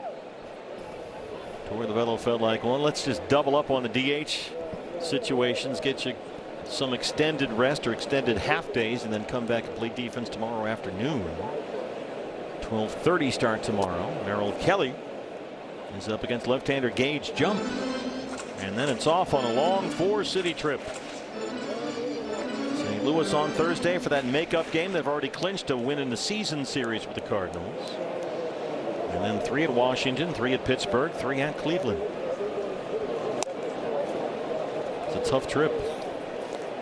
All leading up to the trade deadline, which is August 3rd.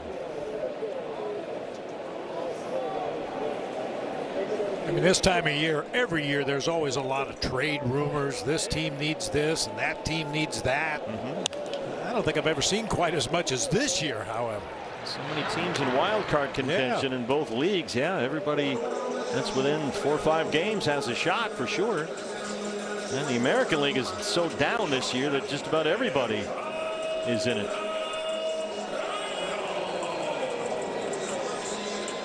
I mean, look at the Athletics. They're 43-57, and yet they're only 7.5 games out of the division lead in the American League West, which has really had a down year.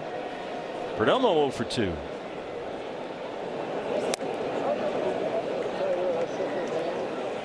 Been kind of a strange season for the Gays. They were 2 games over 500, 50 games into the year, and then suddenly the floor fell out from under them. They've lost 15 of 18 now.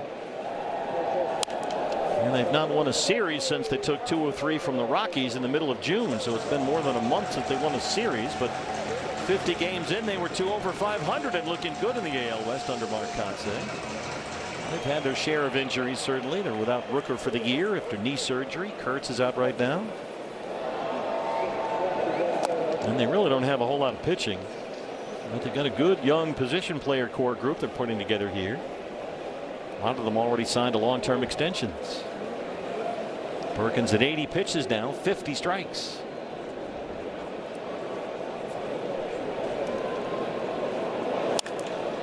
Oh, yeah. That's down the line for Jerry. He's heading for second. Soderstrom's got it in the corner, and Perdomo has got a 2-out double. 5th hit for the Diamondbacks. Left-handers make that look so easy. Let the ball get deep and just slap it the other way, just inside the bag, all the way down in the corner. Heads up for the security guard down there. Well, that D-backs double gets you $15 off your next Uber Eats order of $30 or more. Just use code DBACKS2026. Snaps a stretch of 7 straight set down by Perkins, and now it's Corbin Carroll in there, who singled his last time up.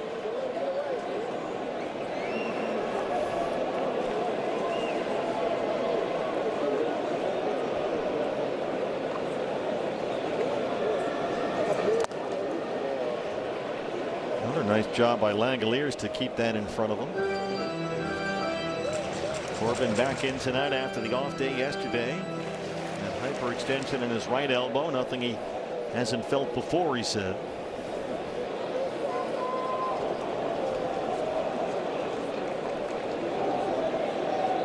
Wilson, the shortstop, playing right up the middle. Won't chase that sweeper. It's 2-0. Well, you mentioned Nick Kurtz on the injured list with that thumb capsule sprain. He was actually eligible to come off the injured list yesterday. As I mentioned, talking to Bob Melvin before the game, and he said he's about the closest thing I've seen to Mark McGwire. I believe it. He put on quite a show last year. Had 20 home runs before going on the injured list this year. And Nick Kurtz Unanimous American League Rookie of the Year last season. 36 homers. Drove in 86 runs, but he's not played since July 9th. That's a big bat to be missing in this lineup for Mark Kotsay, who's going to get his bullpen busy now. After the Perdomo double, it's 3-0 on Carroll. The left-hander Brady Brasso warming up in the A's bullpen.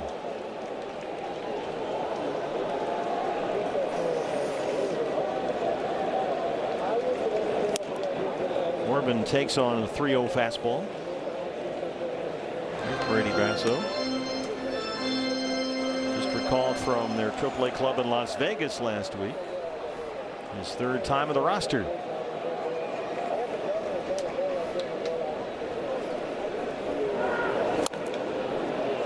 Corbin digs that changeup out of there. Perkins, when he needs something, really leans on that change, particularly against these lefties.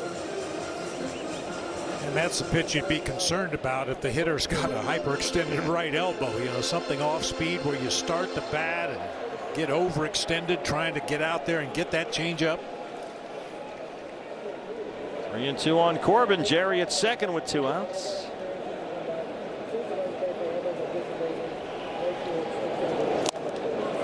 And he beat him with that cutter. 4 strikeout for Perkins, who strands Perdomo, and it stays 3-1.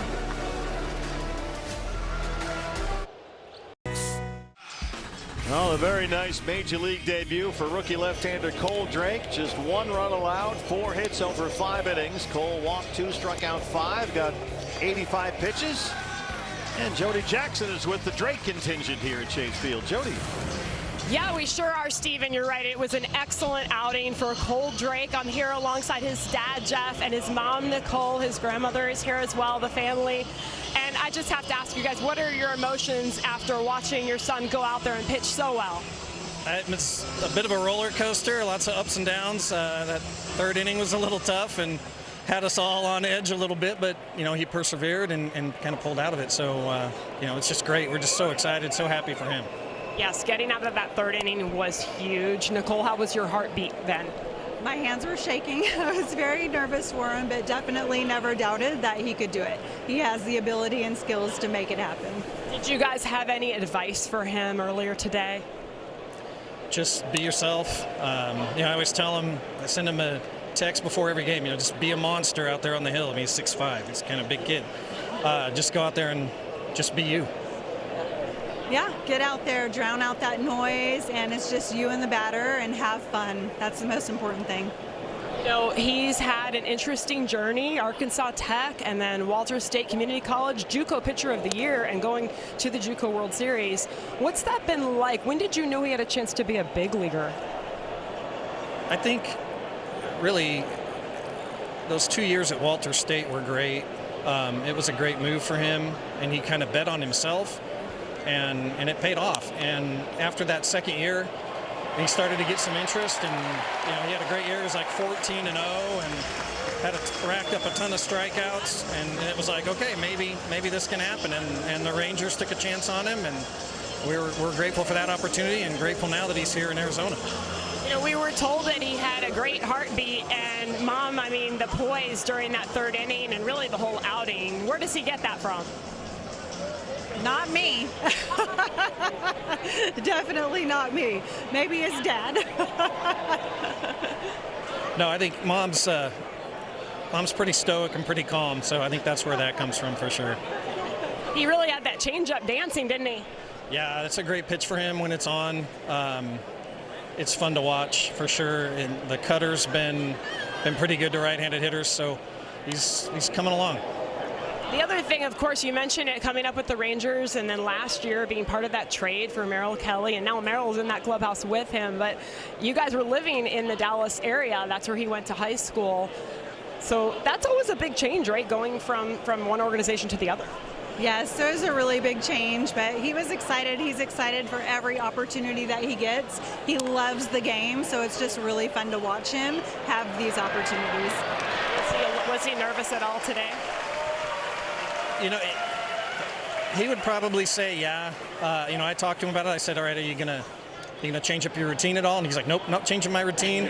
I'm gonna stick with what works. I said, all right, you might want to dial it down a little bit with the pregame stuff, but you know, he just being himself. That That's what gets him where he's at. So I imagine there were some nerves. I think certainly in that third inning, he was probably getting a little scared himself what was going on out there, but then he settled down, and that double play was huge.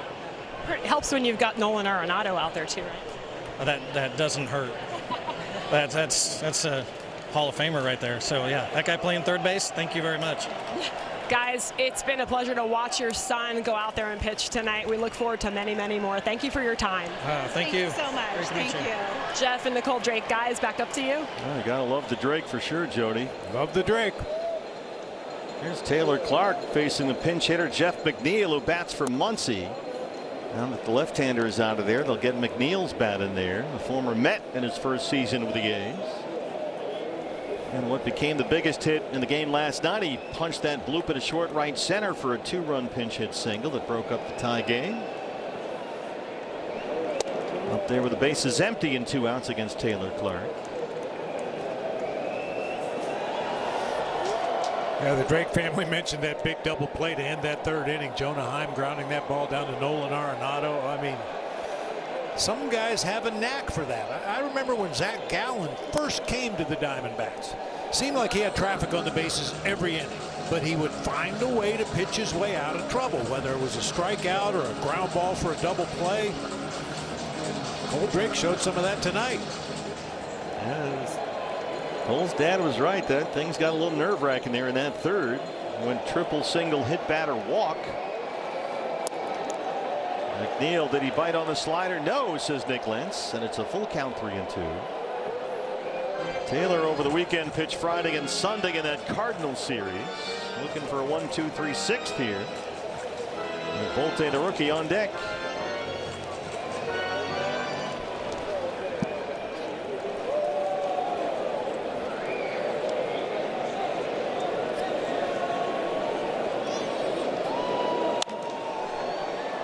Popped up very short left. Max Kepler's under it. Taylor Clark with a 1-2-3 6th inning. Diamondbacks lead the A's 3-1. Hi, folks.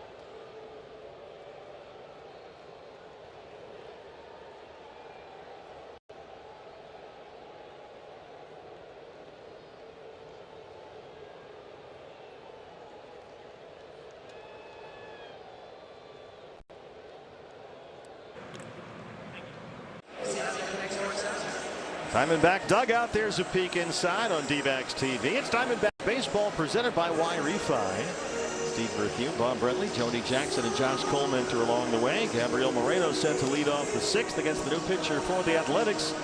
It's the left-hander Brady Basso, who spent most of last year dealing with a left shoulder strain. He's making only his 7th appearance this year, just up from AAA Las Vegas, his 3rd stint on the big league roster this year. Yeah, in his previous stints, he pitched a total of 7 1/3 innings, gave up 13 base hits. Did strike out 7 batters in 7 1/3. More to the lefty with Kepler on deck. Of course, Kepler hit the big 3-run homer in the first. When Moreno gets first look, Gabby is singled and flied out.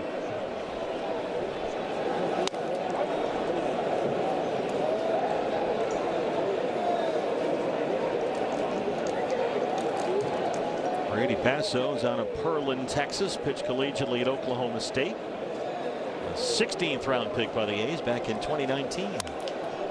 Moreno scoops it out short right. Butler coming in. Williams heading out. And Lawrence Butler able to track it down. Max Kepler, when he hit his first Diamondback home run in San Diego, got a lot of grief from the dugout for not doing the basketball jump shot because he forgot. And today he forgot again. And so Vargas said, hey, come on, that's twice now. Oh, boy. It's just not going to happen. Vargas is there coaching him on the whole routine. That's become a Diamondback tradition, that 3-point attempt heading into the third base bag. Max so far is 0 for 2. His shooting percentage is somewhat negligible. A lot of assists, though. Yeah, that's true. But he'll certainly take the home run, a 3-run shot, and it's been all the scoring so far for the Diamondbacks. That one's laced into right. Kepler's starting to heat up. Max had a big weekend against St. Louis. A home run and a single today. Aboard with 1 out now for Arenado.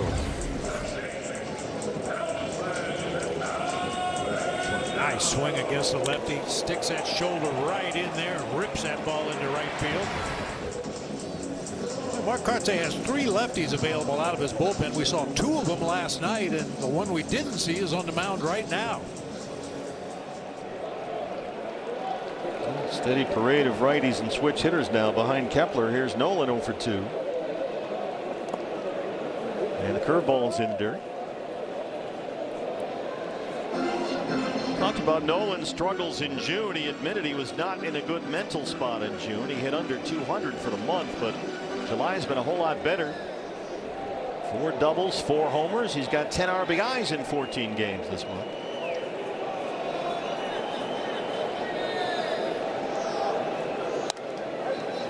Hunter is up high but a strike, and Nolan will challenge. The hitter is challenging the call of strike. Hunter Wendelstedt, our plate umpire. ABS gives us a look. The call is confirmed. There is 1 challenge remaining for Arizona. Just nicked the top of the zone.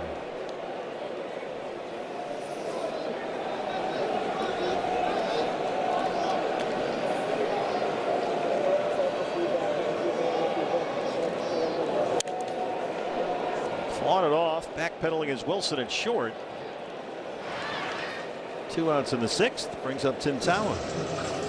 Partner, I was about to say that historically, as the season heats up and the weather heats up, right, the ball starts flying a little bit more. The pitchers are starting to show some fatigue.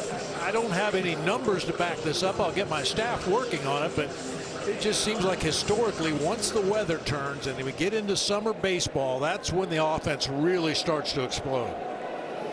Makes sense, all those factors. Tim singled in the 2nd inning. He grounded out in the 4th. First baseman tonight.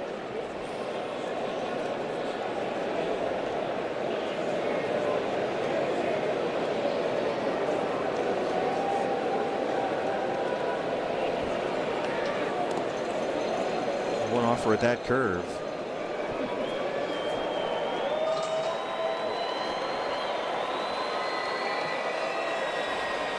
Back early tomorrow with you at high noon on D-backs TV. There's a getaway day matinee. Merrill Kelly up against left-hander Gage Jump for the A's.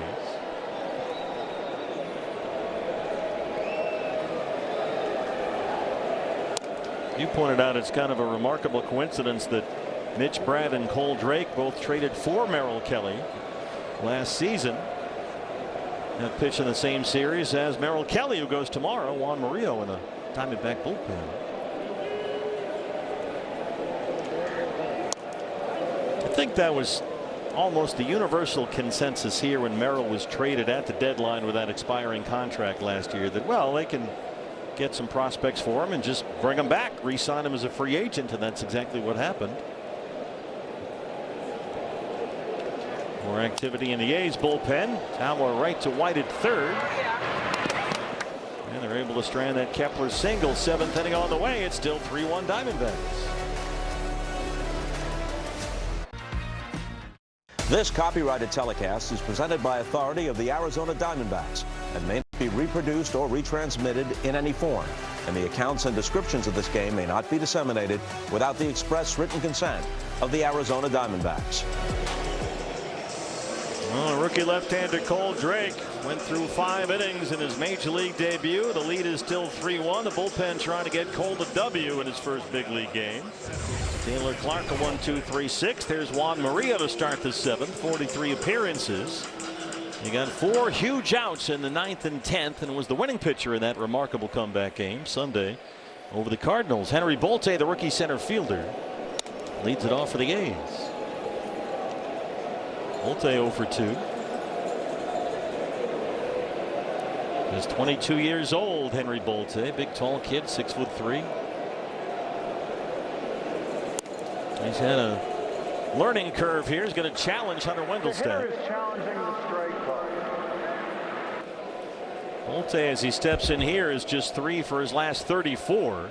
The call is confirmed. The A's have 1 challenge remaining. And Hunter Wendelstedt had that one right. Just nicked the bottom of the zone. It's 0-2, so each team has lost a challenge.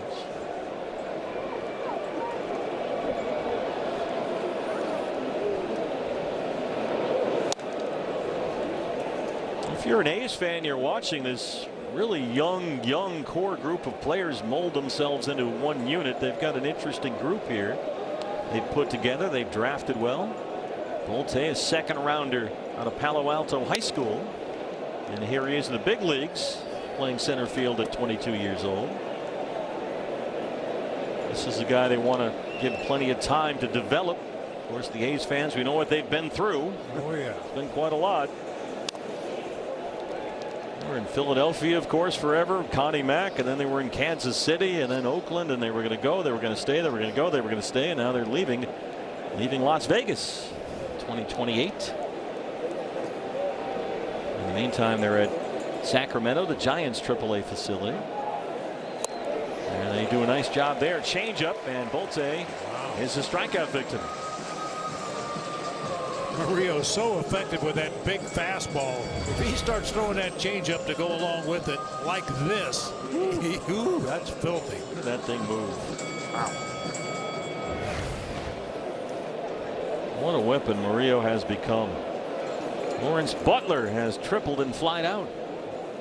Scored the A's only run, came home in an Alika Williams RBI single in that long third against Coltrane.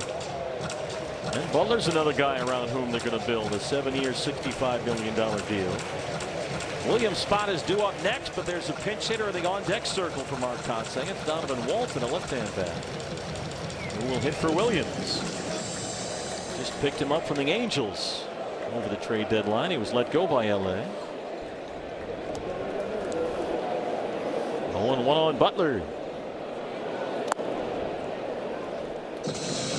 Butler's got a really intriguing skill set. It's his third full season with the A's. He's only 26. He's got speed to burn. He's got 20 home run power. Good defender out there.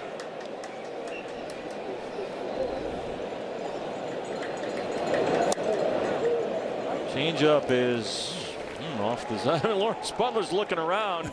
I only got one left, and I really could have challenged that one.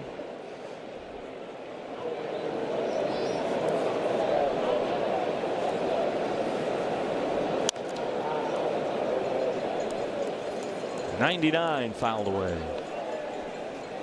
Butler had surgery last October for a partially torn patellar tendon in his right knee. They had to clean up that knee.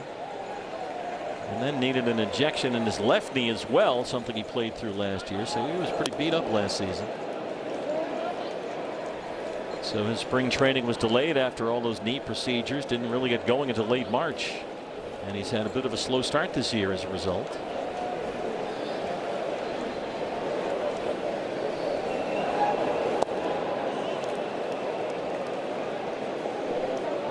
Full count, 3-2. Walton on deck, set to bat for Williams. Mark Kotsay getting some of these left-hand bats into the ball game.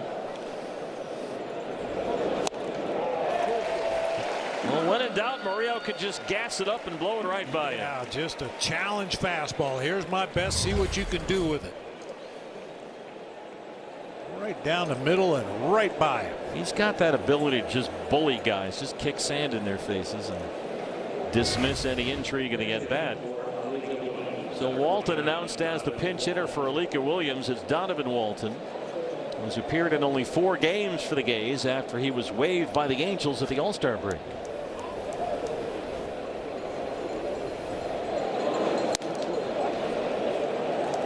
Walton signed a minor league deal with the Angels in December. Jeff Hartley, the right-handers up in their bullpen. He's just up from AAA Las Vegas over the weekend. Boy, there's that changeup again. That thing is just gorgeous. Coming off a 99-mile-an-hour fastball, you get a changeup with that kind of movement against the left-hander. He's got no shot. No shot. So Murillo looking to strike out the side in the 7th.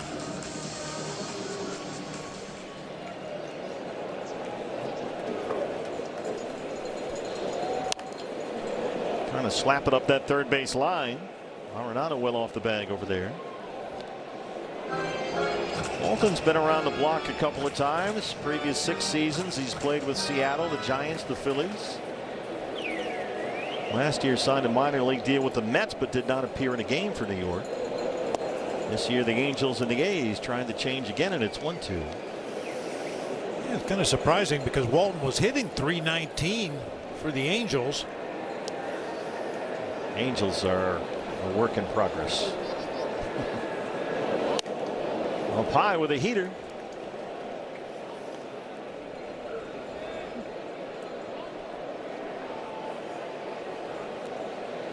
Don't want to have to mess with Jacob Wilson if you can end the inning right here. Yep.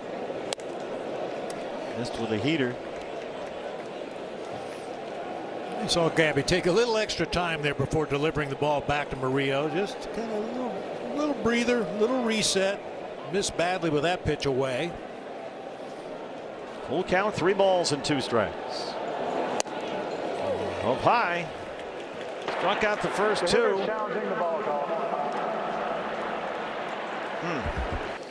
That's not a close pitch. It didn't seem like it. Arizona has no challenges remaining in the contest. Getting a little fast and loose with that changeup. That was not a smart challenge, or that challenge, I should say. And now you deal with Wilson. Dangerous leadoff man. He's 0 for 2. He's been hit by a pitch. Former #1 pick by the Athletics out of Grand Canyon.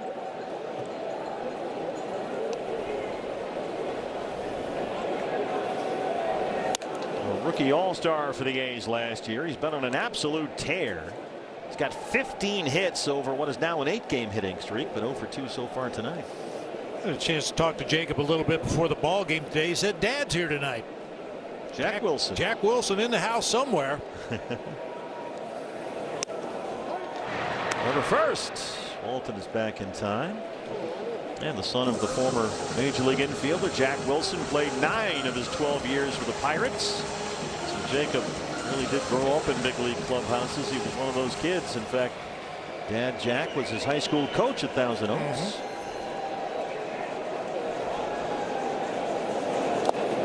Somebody asked him what was the biggest thing your dad did for you coming up as a youngster, and he said, you know what, playing stickball in the backyard. He would make Jacob try to square up a tennis ball, batting with a broomstick. There you go. And that's part of the reason why he has such amazing bat to ball skills. That's been the #1 thing that jumps out at you about Jacob Wilson. He gets the bat on the ball. Kind of like that. Got jammed. Arenado picks it up. Throws on the run. And Murillo escapes the 7th without any damage. Time to stretch, still leading the A's 3-1.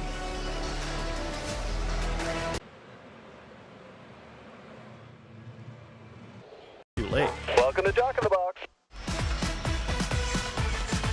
Hey fans, after the Diamondbacks and Dodgers game on Friday, August 7th, enjoy a free post-game concert featuring Jayco. You can add on to your ticket with a concert field pass, and you can watch the show from the field. Visit dmax.com/concerts. That's Jayco, a free post-game concert after the game against the Dodgers on August 7th. The pitcher for the Athletics, right-hander Jeff Hartlieb, the pride of Lindenwood University, which is in St. Charles, Missouri. He has bounced around a bit. Pittsburgh, the Mets, Marlins, Rockies, Yankees, Tigers, now the A's. His 6th appearance of the year. Donovan Walton, who hit for Alika Williams, takes over at second base.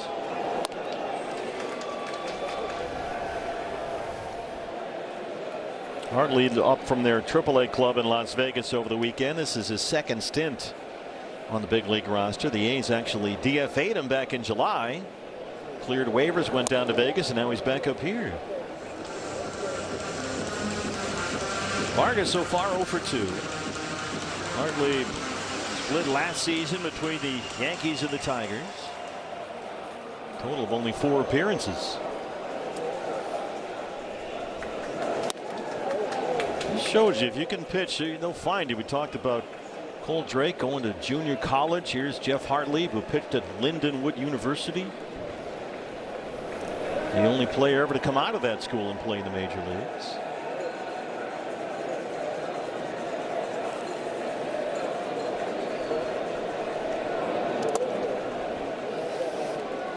Hartlieb has struck out as many as he's walked this season. Only 10 2/3 innings of work, but 4 strikeouts, 4 walks. He has paid his dues. This is his 7th season as a big league pitcher. and only his 74th appearance. So he spent most of that time the last decade in the minors. And he walks the leadoff man in the 7th. Vargas aboard ahead of Jorge Barosa. Now this from Auto Owners Insurance. We customize your policy, so when the unexpected happens, you know you're covered. That's simple human sense. Jorge in center field tonight, 0 for 2.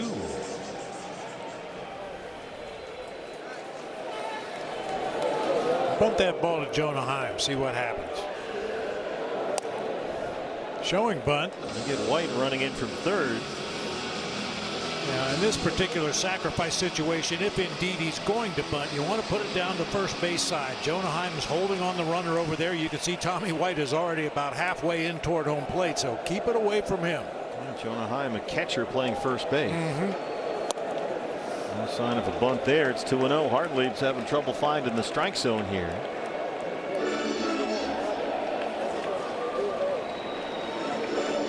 Seven pitches so far, 6 of them balls. Look at that look in Jeff Bannister's eye. Sure enough, bunts it right up the line, and nobody can pick it up. Jonah Heim couldn't make the play. They wave it off.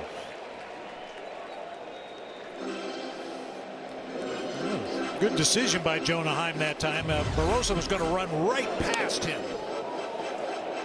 but he realized that ball had some side English on it, lets it roll, and it ends up in foul territory. Took a big turn there at the last minute. Yep.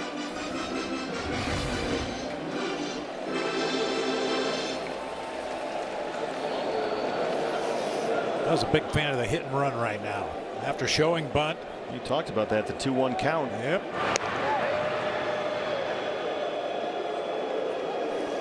Vargas is not a particularly fast runner. No. But I think because he has shown bunt, he has tried to put down a sac bunt. The A's are thinking that way right now. Tommy White still drawn in from third. Jonah Heim will charge when the pitch is delivered. All kinds of holes opened up in that infield. Barosa going to square, pulls back, takes ball 3. Hartlieb's already walked 1, now 3-1 on Barosa. The big boys are on deck behind him. Torrey barking at J.R. House, the third base coach, directing traffic from the dugout. There's J.R. flashing the signs. That's one convenient thing about having the third base dugout at your home field. You don't always have to give signs. Sometimes you can just yell out to the third base coach. Do it again. 3-1.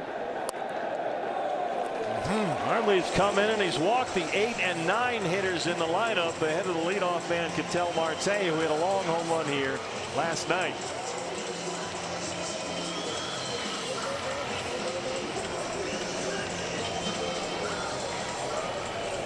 Here's Dan Hubbs, the interim pitching coach. Athletics made a change at the trade deadline with their coaching staff. Scott Emerson, the longtime pitching coach, was dismissed, so Hubbs, the bullpen coach, is serving as the interim pitching coach. This was Ketel Marte from the right side in the 6th inning last night, a no-doubter. That was against the left-hander Springs. Now he'll bat for the left-hand side, 2-1 and nobody out, trying to pad this 3-1 lead. Yeah, that was a huge home run by Ketel Marte. It very nearly reached the second deck out there in left field. Hunter Wendelstedt out there tapping Dan Hubbs on the shoulder. Your 30 seconds are up. And Ketel steps in. He's 0 for 2. He walked and scored to lead off the ball game. Had a terrific first plate appearance. Very patient. Started the game off with a walk, and that set the stage for the Max Kepler 3-run homer. All the scoring so far. Vargas is at second, and Barosa is at first with nobody out.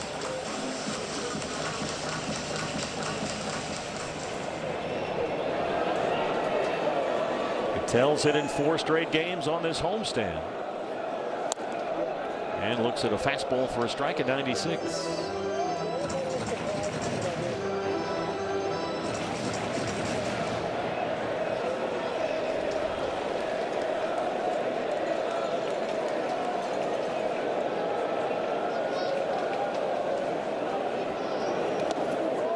That kicks well over to the A's dugout. Everybody can jog into the next base. And as Langeliers has to run all the way over just to get to it. is a big league wild pitch. That is a big league wild pitch. Talked about Langoliers in the past has had trouble with pass balls and pitches like that. You can see why. That ball was nowhere close to home plate. Very nearly hit Cattell in the foot. Ricocheted all the way over to the first base dugout. Hartlieb has walked the first two, then advanced them on a wild pitch. Now it's 1-1 on Marte. And Cattell hits this deep to center. Bolte gets to the spot. Vargas at third. Here he comes. Barossa tags as well. The RBI for Cattell, and it's 4-1 Diamondbacks.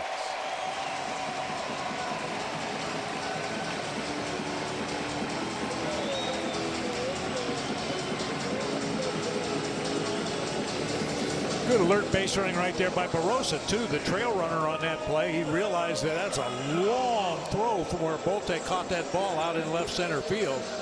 Easily advances up to third. And Mark Kotze is going to get Hartlieb out of there. He's faced his requisite 3 batters, and things did not go all that well. And so they'll go to the left-hander, Jose Suarez, to face Corbin Carroll, or Geraldo Perdomo, pardon me. And we'll take a break on D-Backs TV.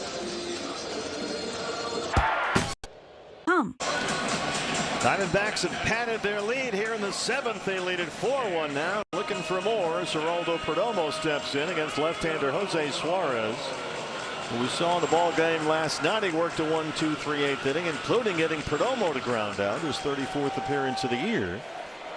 He started the year with the Braves. They let him go. Seattle picked him up. They let him go and sold him to the A's. Now here he is. Infield in for the Athletics.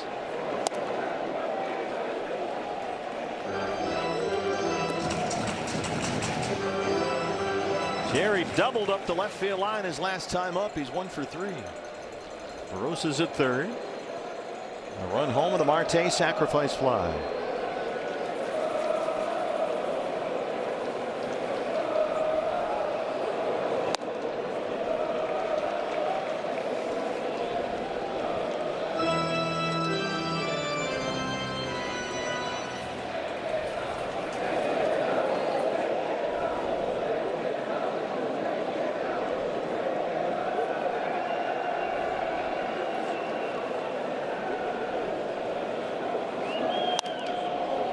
Suarez certainly effective last night. Retired all 3 batters he's faced, but he's already been let go by 2 different clubs, and in terms of relievers, only 3 in the majors have given up more hits.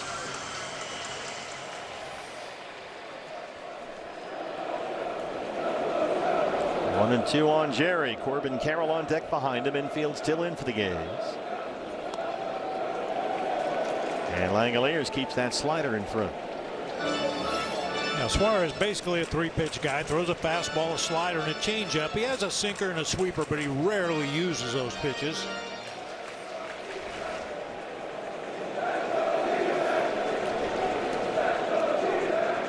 Pitched most of last year in the Braves minor league system. 2-2 on the way. And Jerry's caught looking. They're out of challenges. A pretty good spot for Suarez. Put that fastball right on the inner half for the strikeout.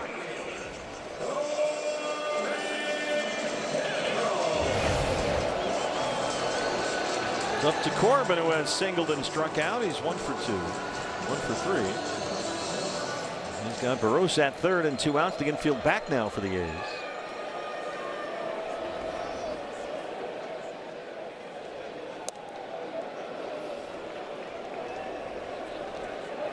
Corbin singled and stole second back in the third. Struck out his last time up. Back in there after the night off last night with that hyperextended right elbow.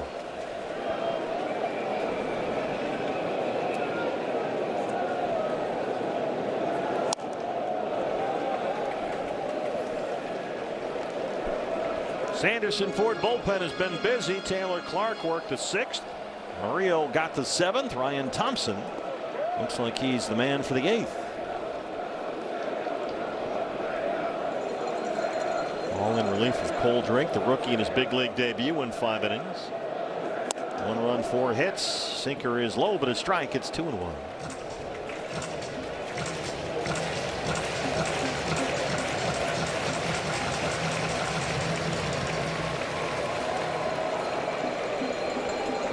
Left-hander Jose Suarez.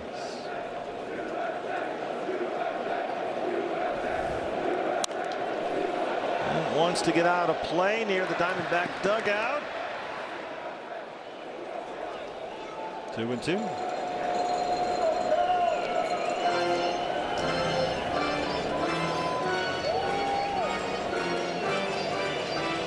Tommy White's got 1 gold chain for every game he's played in the big leagues.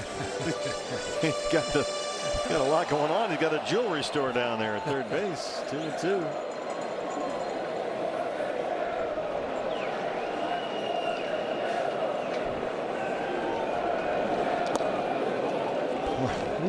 Langeliers saved about 5 or 6 bases tonight with that glove hand. He's done a nice job. I was critical of him last night, given his numbers in the past. A lot of pass balls, a lot of wild pitches while he's been behind the plate, but done a great job so far in this series. We got dirt cams all over the field here on D-backs TV.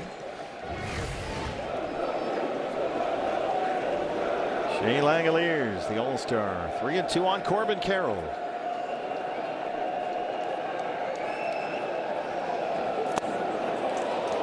Swung and miss on the changeup. And that's the end of the 7th. They strand Barossa, but they get 1 to the 8th. We go, leading 4-1. Like beer, people like cold beer. Oh, terrific night for rookie left-hander Coldrake, who made his major league debut and accounted himself very well. 5 innings. Just a run on 4 hits allowed. He walked 2, struck out 5. Our Chaz Roberts, air conditioning and plumbing, cool plays of the game. 5 innings of work, faced 21 batters, had 13 swings and misses tonight. Impressive debut. 26 years old.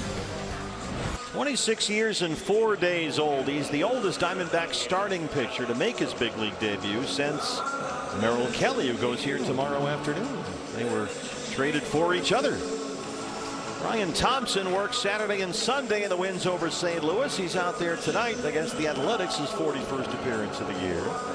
He'll get Soderstrom, Langeliers, and Heim, 2, 3, and 4 in the A's 8th inning.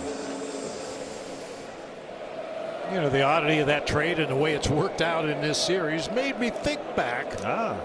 It got us to thinking. There have been 4 players in Major League history that have been traded for themselves. How is that even possible?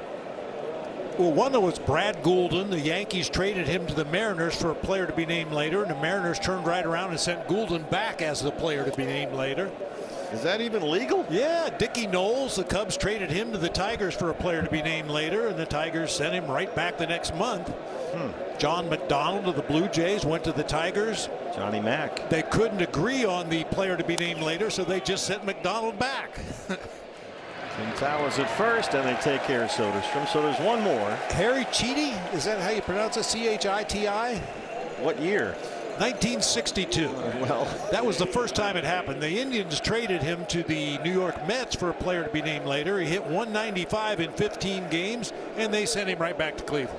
Well, the whole player to be named later thing's a little shady. It clouds the whole thing. And the player to be named later is you. Langeliers 0 for 2. He walked back in the first against Coldrake.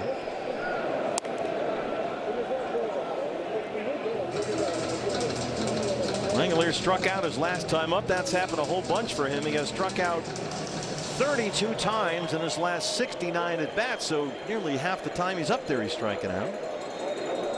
Punched out 3 times last night. That's right on the corner for a strike.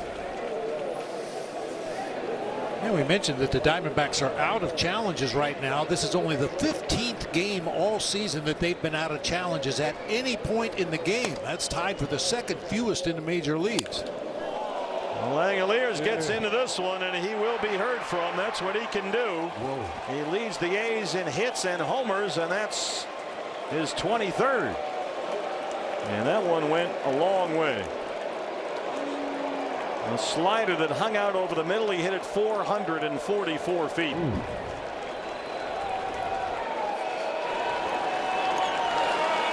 And so the A's get that run back, and it's a 2-run lead again. Watch where this pitch finishes. Boom. My. That's the happy zone. It's a rare series where you've got two catchers going against each other. They're both tremendous defenders. They both throw well, and they can both hit. Your dream series. Jonah Heim, who's also a catcher, but tonight plays first base. He's 0 for 3. 23rd for Langoliers, the most on the A's.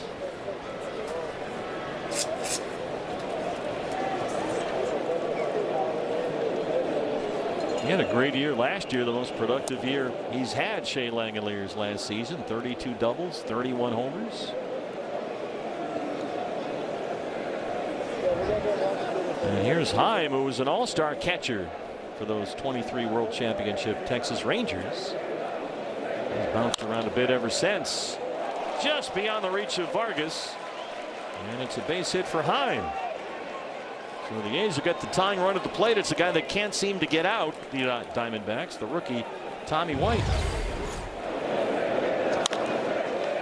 Just out of the reach of Ildemaro Vargas.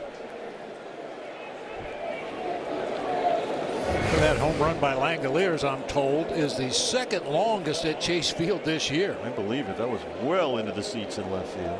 Murakami hit one 451. White single in the fourth after he had 4 hits last night. He's 1 for 3. Just the 4th career game for Tommy White, the second rounder out of LSU, where he was a college star.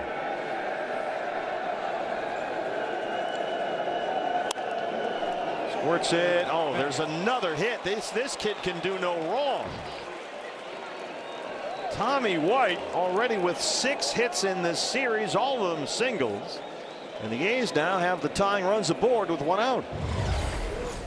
That's what good hitters do. If they barrel the ball, they hit a gapper or hit it over the fence. If they get jammed, they still find a hole. Just dribbles that through the right side. No chance for either defender on that side of the field. He was a sensational offensive player at LSU, where he led the nation in RBIs and won a College World Series title. Put up tremendous offensive numbers in Baton Rouge. Ryan Kaplan out to the mound, and suddenly Ryan Thompson's in trouble as we check in with Andrew the homebuyer. Catch the best deal for your house by calling me, Andrew the homebuyer. You got the veteran Jeff McNeil, who hit for Max Muncy in the DH spot and flied out to win the 6th against Taylor Clark. The former Met, now in his first season with the A's, is the hitter, and he is the go-ahead run at the plate with a 1 out. Of course, McNeil had the big hit that gave the A's the win yesterday, when he came on as a pinch hitter in the 7th inning and dropped a 2-run single into short right field. Jonah Heim is at second, and Tommy White's at first. He's the tying run.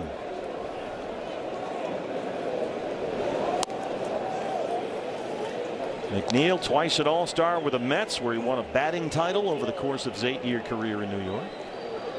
Sanderson Ford bullpen, Kevin Ginkel, who got knocked around and took the loss here last night, starts to get loose. McNeil fouls that into the Athletics dugout. Bolte, the rookie, is the on-deck hitter. Well, that's something you don't often see, a home run by a right-hand batter off Ryan Thompson, Langoliers' 23rd. The first righty to hit a home run off Ryan since May of last year.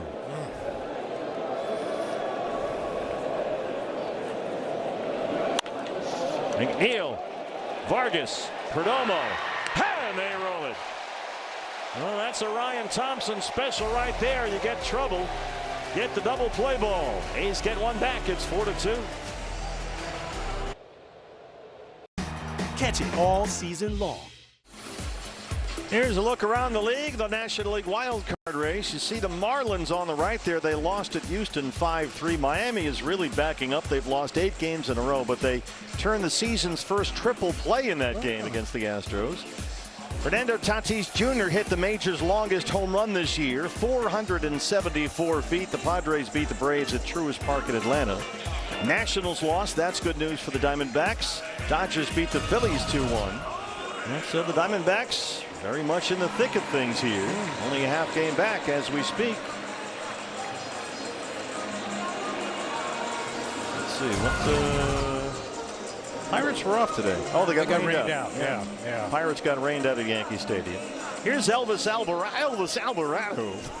He was recalled from AAA Las. Couldn't help myself. AAA Las Vegas in June. This is his second stint to the big league roster. He faces Gabriel Moreno.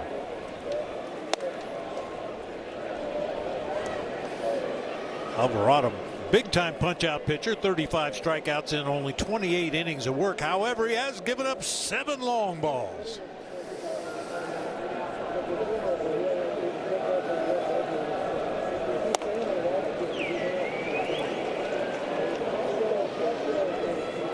Elvis is a large human, 6'6", 253 pounds, 27 years old, out of the Dominican Republic. Second season in the big leagues, both with the A's. D-backs saw him a couple of times last year. You'll like this one, partner. Yep. 9 combined balls in this game have been hit with an exit velocity over 100 miles an hour. 7 by the A's, 2 by Max Kepler. Well, you were against the exit velocity yesterday. You had a long dialogue about that. I did. A little deceiving sometimes. And actually, I mentioned that Bob Melvin was talking to all the athletics draft picks today over at their facility, and he pointed that out. You know, a lot of you guys are here because you had good exit velocities in high school or college, but the A's won a ball game last night when McNeil hit one about 70 miles an hour up the middle of the field, and Mel pointed out Gonzo's game-winning hit in Game 7. Both true. Yep. Of course, you got Kepler, who hit one 1,000,000 miles an hour for a 3-run homer. I like those too. That was back in the first, and for the most part, it's held up. Diamondbacks led it 3-0 after 1. They now lead 4-2 in the 8th. Max's second home run as a Diamondback. Diamondbacks had a leadoff walk in the 7th, and that run came around to score. That was Ildemaro Vargas, and now we'll walk here to start the 8th. And they're going to have to get the pitching coach out there, Dan Hubbs, the interim pitching coach, running out to talk to Alvarado, who suddenly can't find the strike zone. They walk Moreno. Now it's 2-0 on Kepler. And we'll remind you now, fans, that you can pick up the exclusive Serpientes Haboob Globe on Saturday, August 22nd. The game will be against the Cincinnati Reds. It's a matchup courtesy of Estrella Jalisco. Get your tickets at dmax.com. That's August 22nd against the Reds. The Serpientes Haboob Globe. And frankly, I'm all haboobed out. Every night the pool is full of dirt and stuff. And driving home last night, wow, there was just debris everywhere. Chair cushions in the bottom of the pool. Yeah. Those things get heavy when they get waterlogged. Just stick your fishing line in there and reel them in. 2-0. And there's a strike from Alvarado. That's his first. That used to be a thing. What's a thing? Look for a first pitch fastball in the strike zone after the pitching coach has made a trip to the mound. Especially when the guy's having trouble throwing strikes. Hey, just relax and throw it right down the middle. See, then the next one is at his feet. And they're going to have to get their bullpen busy again and quickly.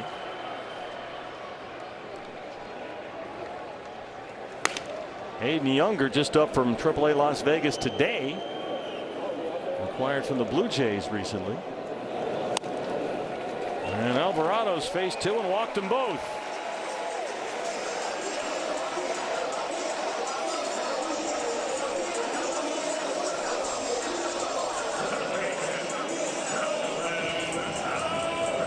So they get the right-hander Yinger warming up just in case, and it looks like they might need him, and quickly. Here's Arenado 0 for 3.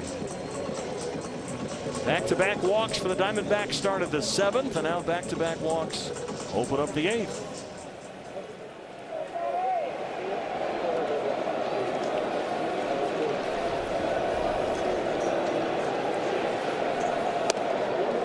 Spins him around inside with a sinker at 99. Moreno is at second and Kepler at first. Nobody out. 10 pitches, 1 strike. Arenado, the final hitter of the 3 that he has to face according to the rules. And no one fouls that back here, and out of play. Nice catch in his hat by a fan down there. High five. Yeah, nice going. Trying to give it back. Look at that. Had it all the way.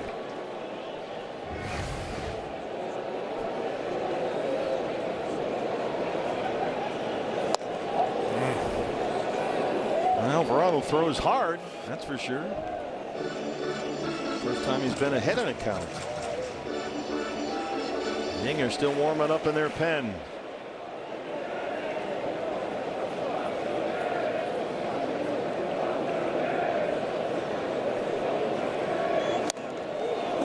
Boy just challenged him in 99 upstairs. Alvarado gets the strikeout, so now he's faced his requisite 3. Looks like Marcotte is going to stick with him now. Tim Towers the hitter. Tim singled in the second. He's 1 for 3. He's at first base tonight.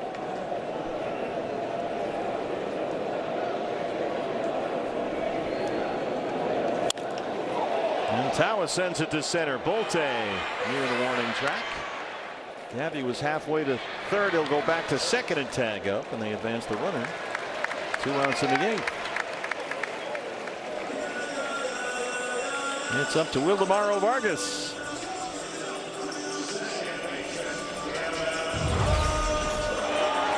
Long time ago, this used to be considered a sacrifice fly. If you advance any runner 90 feet, you were credited with a sacrifice. Not anymore. Why is that? I don't know. I don't even know when that changed, to tell you the truth. But I remember back in the day, you hit a fly ball to center field like that, the guy's able to tag and move up 90 feet. They gave you a sacrifice, which means didn't count as an at bat. Wants to get near the seats. It's headed that way. Just barely. Diamondbacks have not done well in this series offensively. Last night, 2 runs. They got out hit 15-8 last night. So far tonight, they're only 1 for 7 with runners in scoring position. And they certainly had some opportunities. Yep, change that right here. He's still hanging around, though. Only a 2-run lead with 2 outs in the 8th. Lower third of the A's lineup due up at the top half of the 9th.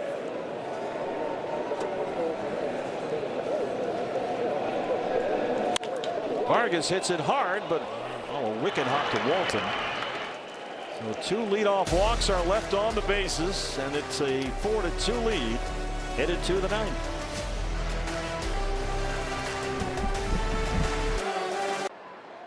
Michelin, motion for life. Well, during the break, here comes the closer. It's a tremendous light show with jump around for Paul Sewald. 39 appearances, 23 saves. He took the loss against St. Louis here on Friday, but bounced back nicely with a save against the Cardinals in the win on Saturday night. And he's on to work the top of the 9th inning. And Marcotte going back to his bench. He's got the left-hand batting Carlos Cortez set to bat for Henry Bolte to lead off the 9th. Here's Paul's 40th appearance of the year. And Cortez will hit for Bolte.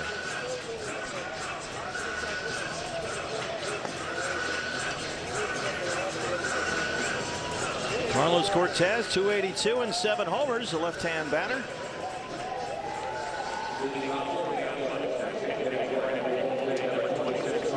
Third man off the bench for Marcotte. Cortez, 29 years old, in his first full season in the big leagues. Interesting thing about Cortez, he's a left-hand batter. He is a switch thrower. Yeah. I think he throws right-handed when he's playing in the infield, and when he's in the outfield, he throws left-handed. Occasionally, he will pitch and throw lefty. Yeah. He's an outfield DH option, mostly against right-hand pitching with the Athletics. And he's had a hot bat this month. He's 10 for 29 in July.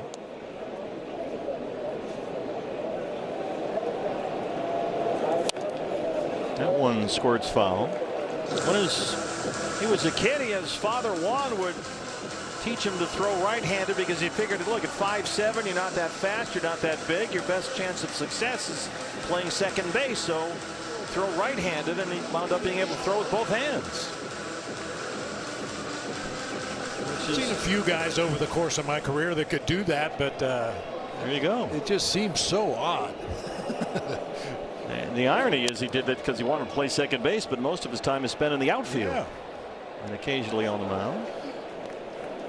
You know who could do that? I've mentioned him many times on broadcast before. Carlos Zambrano from the Cubs. He could throw almost as hard left-handed as he did right-handed. He was just wired differently. Oh boy.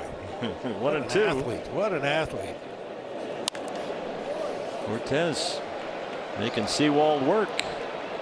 7 seasons in the minors, signed to a minor league deal by the A's prior to last year, and finally got his shot as a 28-year-old rookie. Did a nice job, came up last year just after the All-Star break, hit .309 for the Athletics. He's making a habit of this.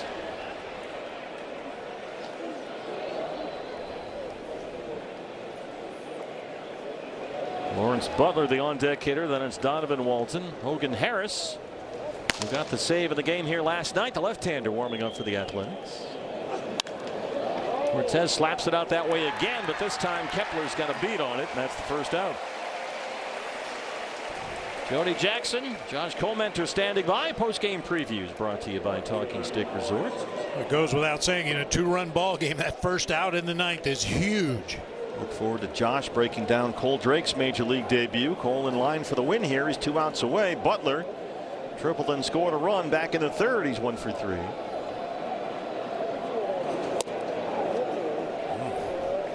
Hunter Wendelstedt said ball 1. Gabby's out of challenges. He got a little fast and loose with those challenges early, and now there's none left in the 9th. That looked to be a strike. Yeah, sure did. Gabby framed it. Hunter Wendelstedt missed it. And that sweeper's in there for a strike. Back with you early tomorrow at high noon for the pregame show. Merrill Kelly against left-hander Gage Jump. And it's off on the 4-city tour. St. Louis, Washington, Pittsburgh, and Cleveland. All starts on Thursday. Diamondbacks looking for what this year has been, or would be, a rare wire-to-wire win. They got that 3-run homer in the 1st, and they have led ever since. And Sewald trying to close it out, down to 1-2.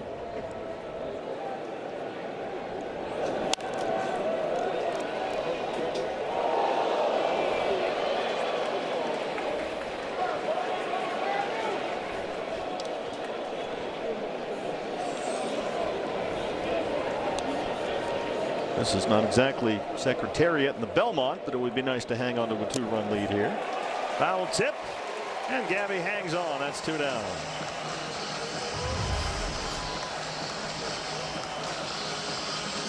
Backdoor sweeper that time. This is the guy you want to get. You've got Wilson on deck behind Donovan Walton, who pinch hit for Williams in the 7th and drew a base on balls against Juan Murillo. There are the Cole Drake family. Mom, Dad, Grandma, all set to go. He's 1 out away from a big league win in his major league debut, and Sewald's doing his part. It's 0-1 on Walton.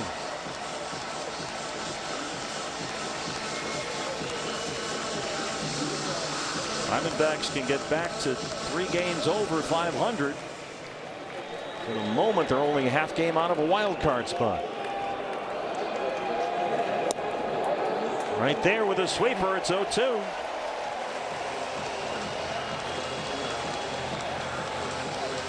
Saw that one when he was with the Angels earlier this year. Donovan Walton in the batter's box has long conversations with himself. Yeah. Well, keep an eye on the hitter here. He will talk himself into everything. There you go. He's just chatting away.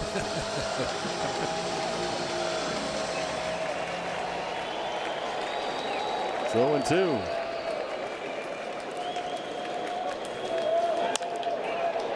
That one might drop into right center. Barossa can't get it. It gets behind him and gets to the wall. Walton's on the run. He's chugging into 3rd, and he's going to make it. And the Athletics will have Jacob Wilson at the plate as the tying run. Wilson split the gap in right center. Or Walton, pardon me. We talked about picking your battles. You got to go right after Donovan Walton right there. You can't afford to walk him or toss a cookie up there, but he got on that one pretty good. Got it just by Barossa all the way to the wall. And here is the great young shortstop out of Grand Canyon, Jacob Wilson, who homered here last night. He is 0 for 3 tonight. He's been hit by a pitch. Tying run at the plate, and it's ball 1.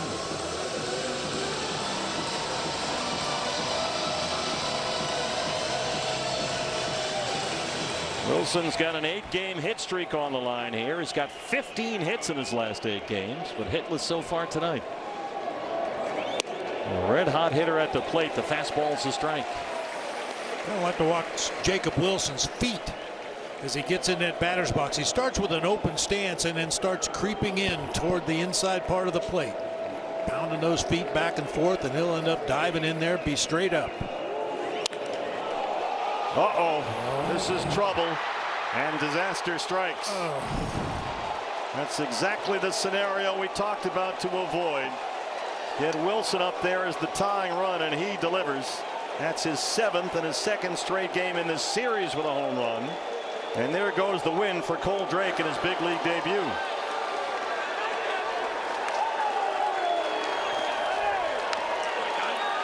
With 2 outs, a triple and a home run, and we're tied at 4. Well, looked like a sinker that just got up on the inside part of the plate right there, and Jacob Wilson did not miss it. No, he didn't. Man. Number 1 pick back in 23 out of Grand Canyon, Jacob Wilson. There's a strike to Soderstrom. The home run is 7th of the year and his 2nd in this series. He's now hit it 9 straight. And the A's, down to their final out, have tied it 4-4. Soderstrom pops this up near the Diamondback dugout and out of play. So now you look to the bottom of the 9th inning. Barossa, Marte, and Perdomo due up. Here's Sewald, who knew it. Yeah, he knew it right away. That ball started up over the middle of the plate and tailed right back into the barrel of Wilson's bat.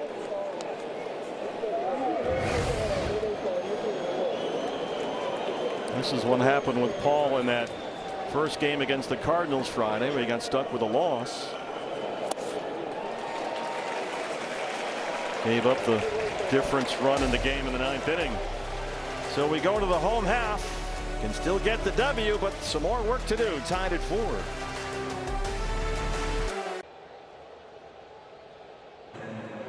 Local Ram dealer.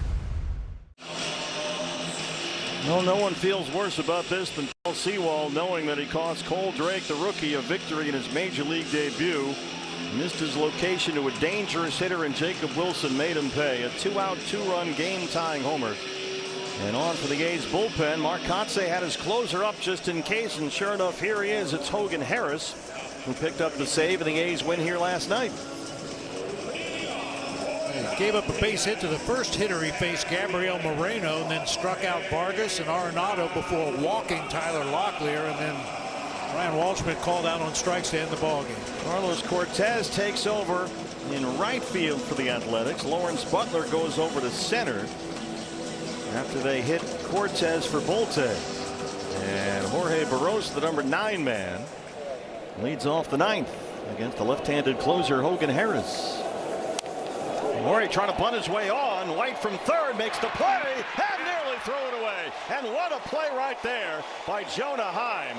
And that one almost went all the way up the right field line. Heim saved at least one base there.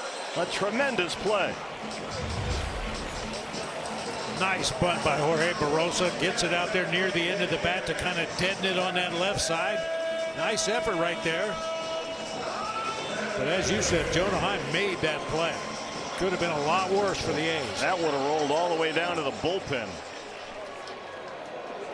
So Barossa's aboard as the winning run.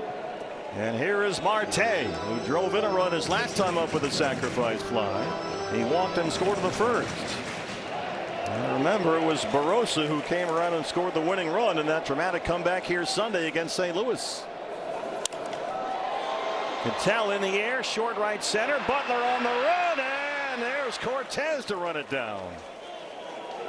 New defensive alignment out there. Cortez in right and Butler in center, and nearly dropped in between them.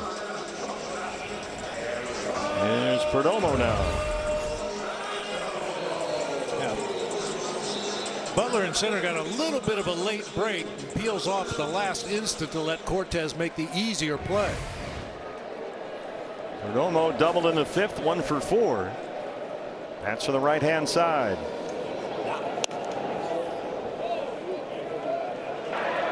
Pitcher is challenging him to call a ball. Langoliers will challenge Hunter Wendelstedt. It looked like that might have clipped the top of the zone, and it did. The pitch has been changed to a strike. Borderline pitch. Langoliers flips the count. Winning run at first with a 1 out against lefty Hogan Harris.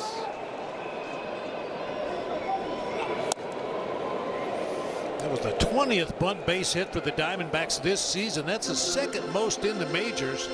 For Barossa, that was his 4th bunt base hit.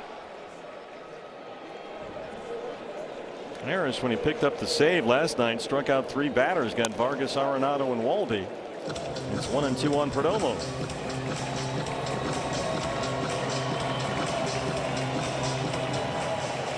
His save last night is 7th. That's the most on the A's staff.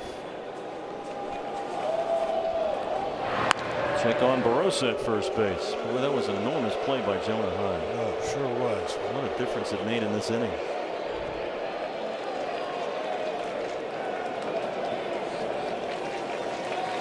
Former Gold Glove catcher for the Rangers, now playing first base for the A's. Once more, same spot. Butler and Cortez again. A little less dramatic this time. And it's 2 outs in the 9th. Here's Corbin. Corbin singled in the 3rd. He has struck out in his last 2 at-bats. He's 1 for 4. Winning run at first with 2 outs.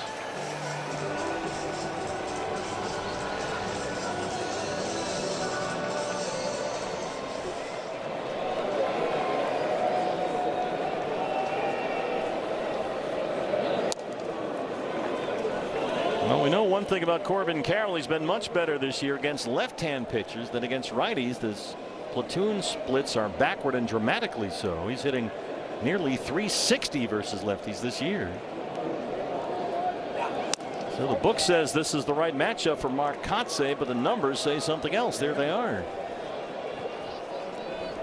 And those are really out of whack.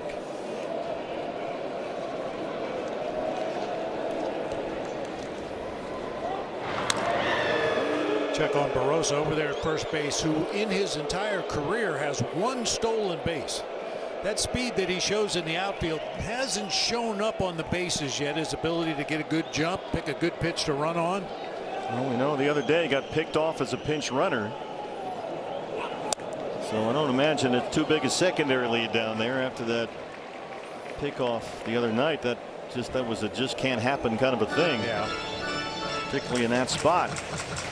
He's got Torrey up on the top step. 2 balls and a strike on Corbin Carroll. Up high, it's 3-1. Oh, good take. Moreno on deck. That's the pitch that everybody's been feeding him, and more often than not, he chases it. Gabby is singled and walked tonight.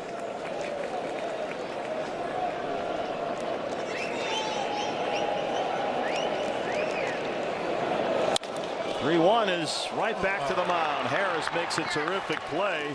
So some quick glove hands for the A's in the 9th inning send us to the 10th, tied at 4.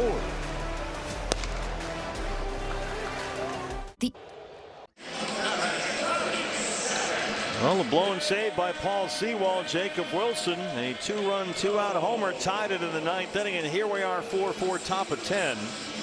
And Kevin Ginkel, who got the loss in the game last night when he gave up 3 runs on 4 hits through 25 pitches, is on to start the top of the 10th inning here. Tyler Soderstrom will be the runner at second base for the A's, and Shea Langoliers, who homered in the 8th inning, leads off the A's 10th. 45th appearance of the year for Kevin Ginkel. Langoliers, the home run, is 23rd. And he is the hitter with Soderstrom at second. Teams out of challenges get 1 in extras, so each team has 1 challenge as we start the 10th. And Ginkel misses in with that sinker. 9th extra inning game for the Diamondbacks this year. They're 3-5 in their previous 8. The A's, on the other hand, this is their 10th extra inning game. They're 6-3 in extras. Jacob Wilson, the Grand Canyon star, has tied it up here. This will get Soderstrom into third, and they retire Langoliers. Batter now is Jonah Heim. I'm 1 for 4, a single against Ryan Thompson his last time up. Well, this is the 4th game in the last 5 for the Diamondbacks that they've used 5 relief pitchers. Could sure use some length out of Merrill Kelly tomorrow. And you're getting ready after that to have a killer 4-city road trip that's going to wear out the bullpen. Infield is in.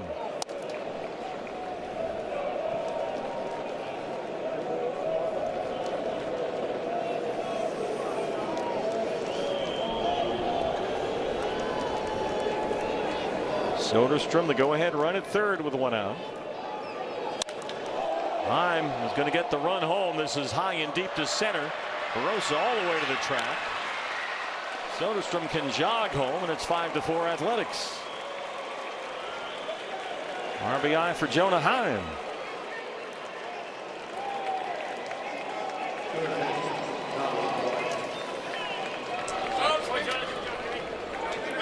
Brings up Tommy White, the rookie, who just can't seem to get out. White 4 singles last night, 2 more tonight. The rookie out of LSU. And he sends one to short. Right center. Look at Barossa. Go get it. Jorge tracks it down. The A's get 1 across. Down 5-4. Bottom 10 on the way.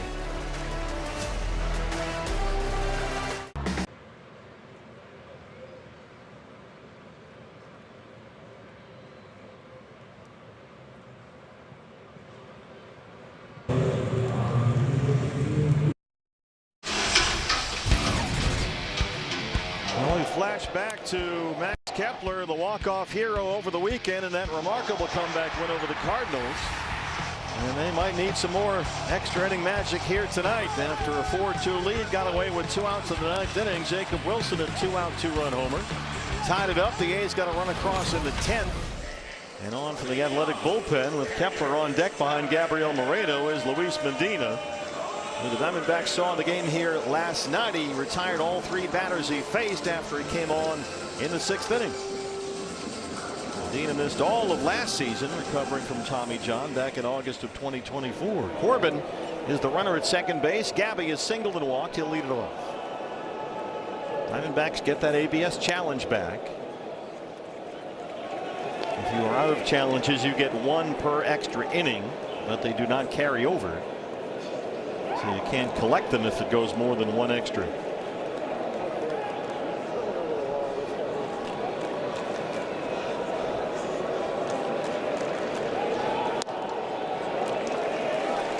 White is even with a base at third.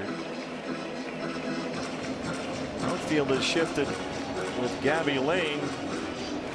They sort of have a Gabby shift in the outfield as well. Look at Butler in centers over near the pool.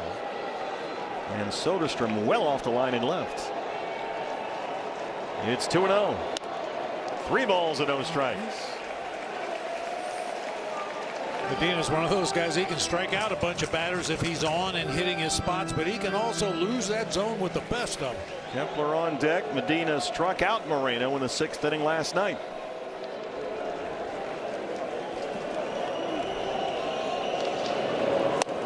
Gabby takes on 3-0 and works the walk.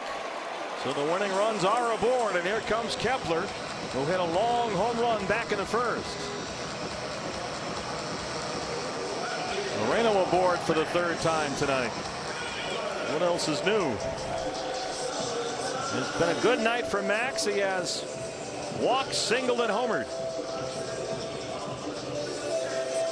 And we mentioned it earlier in the ballgame. Put down a perfect bunt the other day.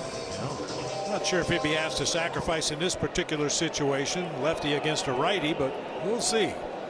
A lot of room on the left side of the infield with Wilson playing up the middle. And sure enough, shows bunt, but that curveball was nowhere near the zone. Ball 1. Corbin Carroll is the tying run at second. Gabriel Moreno is the winning run at first. And there's all that room on the left side of the infield. Wilson, the shortstop, right behind the bag. White step in front of the bag at third. Heim playing in front of the runner at first base. It's 1-0 on Max Kepler. Goes bunt again, pulls back and takes a ball at 98. It's 2-0. And suddenly Medina can't find a strike zone. He's thrown 6 pitches, all of them outside the zone.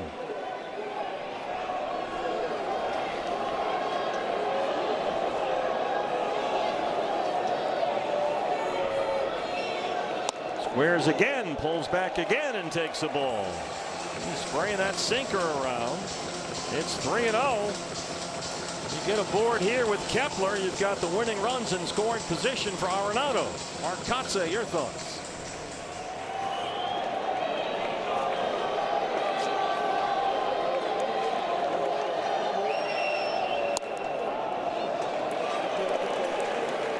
Want to take here again? I think he's going to show bunt again. All right. White at third is kind of kitty cornered, the rookie. Look at all that room on the left side of the infield.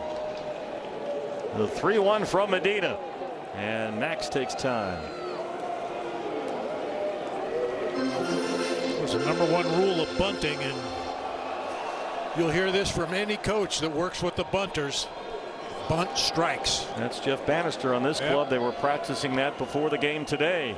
The bunting group for Banny. A little peek back at Corbin back there. Disengagement marked there by Steven Jasinski, the second base umpire. Yeah, I've mentioned it in the past. A lot of times when a pitcher does that, it's to see if the hitter shows what he's going to do. And Kepler very boldly stuck the bat out there like he was going to bunt again. There you go. Nice. Oh. Well, Wendelstedt has a delayed mechanic. That one caught the edge of the zone. It's full 3-2. Arenado on deck.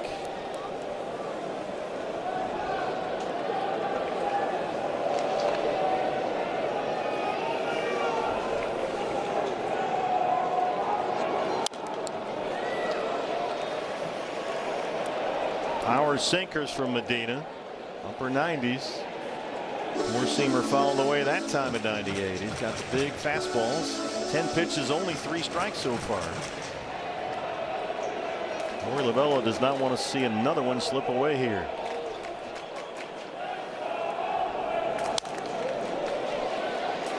Well, that fastball was right down the middle. Max has had a hot bat. He's hit in 7 of his last 9 games. Got a dozen RBIs over that stretch. Sanderson, Ford bullpen, Jonathan Loizaga. He threw 10 pitches in the ball game last night. Another 3-2 to Max Kepler. Another foul ball. He's fighting these things off. Give him a chance to make a mistake. Foul off the tough ones. Hope he hangs one right over the middle of the plate. If I were him, I'd be looking for another 4-seam fastball based on this right here. Look at those velocities. One more time. And Langoliers will challenge. Good attempt here by Langoliers considering the circumstances. You can flip that count. It's a big out. So Medina has walked both batters he's faced. The bases are loaded, no outs, and the winning runs are in scoring position. Dan Hubbs, the interim pitching coach, running out to the mound.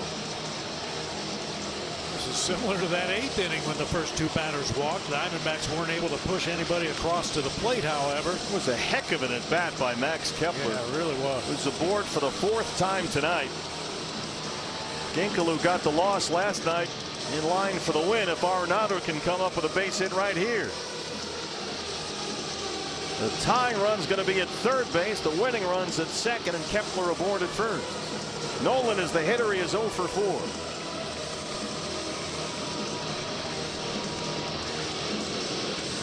Arenado faced Medina to start the 7th last night and popped out to third. Looking for hit number 2001, and boy, wouldn't it be nice if it was a walk-off winner. Corbin is the tying run, Moreno the winning run. Kepler's at first. Oh, boy, you got 2,000 hits. What can you do for an encore? Well, it's right there in front of you for Nolan. How about a game winner? Golden opportunity right here. Buckle him with a curveball for ball 1. He did the same thing to Kepler, started him off with a curveball and threw a whole bunch of 98s at him.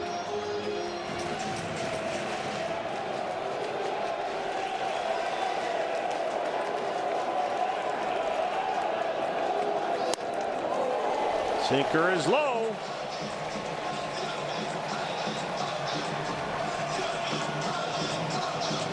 Medina really labored last night. He threw 36 pitches in working 2 innings. Didn't give up any runs, but he really labored, and he's doing that again tonight. 15 pitches, only 5 strikes. Arenado foul at third.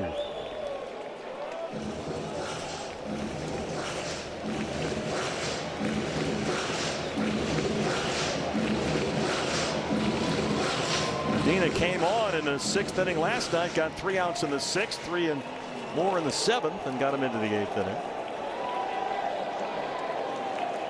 The 2-1 to Arenado. Wow, throw that again. That was your rare 2-1 hitters count fastball. Yeah. That you never see anymore. Right down there where Nolan usually hammers him.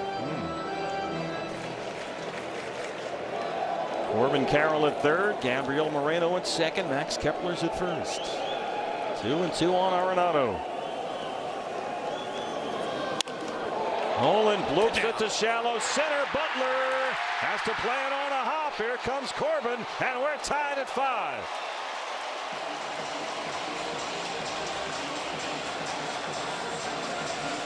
RBI for Arenado. And the bases are still full of Diamondbacks. Tim Tawa can get the winner right here. Just a little floater over the infield. That'll work. Corbin had to go back and tag up just in case Butler came in and made a play, and still has enough speed to tag and score as that ball dropped in center. There is no activity in the A's bullpen. Mark Kotsay moving his infielders around. He's going to go to a 5-man infield here, as Cortez is going to come in and switch gloves. So the right fielder is going to come in. This is right out of the Joe Madden playbook, and go with a 5-man infield. This is still legal by the rules with all the shift restrictions, but the umpire is going to get together and make sure that this is all up to snuff. Don't want to do anything illegal, Danny. This is okay. You can have a 5-man infield. We're adding 1 ball to the count. Okay, there's a pitch timer violation, so Tawa's going to go up there with a 1-0 count, and it looks like that was what the meeting was about. It took a little too long to get Cortez in position, so there's the 5-man infield. Automatic ball assessed to Medina, and here comes Tawa with a chance to win the game. And now they're going to get the umpires together again here. That's Nick Lentz coming in from third. You can have a 5-man infield. You cannot have a 4-man outfield. They moved to the right side of the infield. They initially had 3 defenders on the left side, 2 on the right, but now they've got 3 on the right, 2 on the left. Yeah, you can't switch over once you establish. Now there's 2 outfielders out there, so here's Tawa now, a 5-man infield, and it's in for the A's. Winning run at third.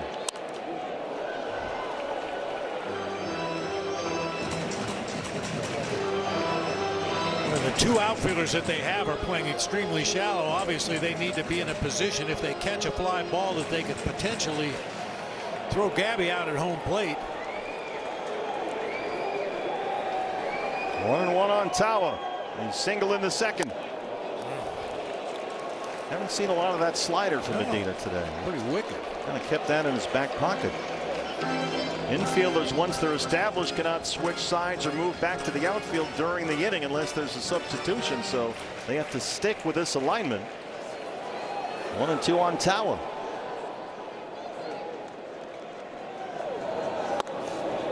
Langoliers again saving the day there. He's played a game and a half back there tonight. It's 2-2 on Timmy. Moreno with the winning run at third.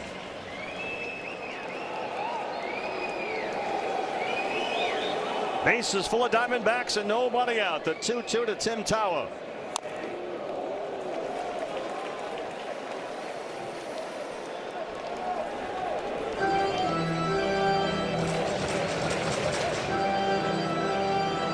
Diamondbacks looking for their second walk-off win on this homestand after Kepler completed that comeback the other night against St. Louis.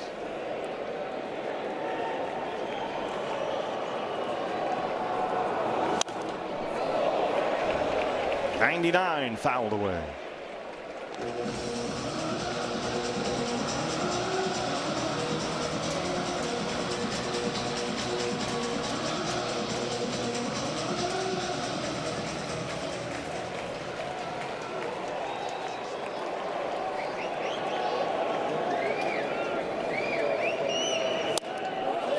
Right on the corner, caught him looking at 99, and Tawa is rung up for the first out.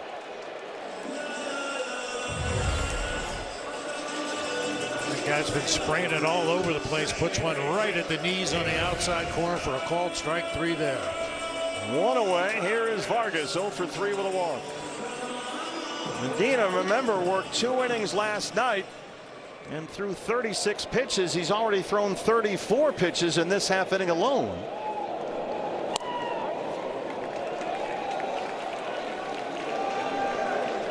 And now they go back to their previous alignment.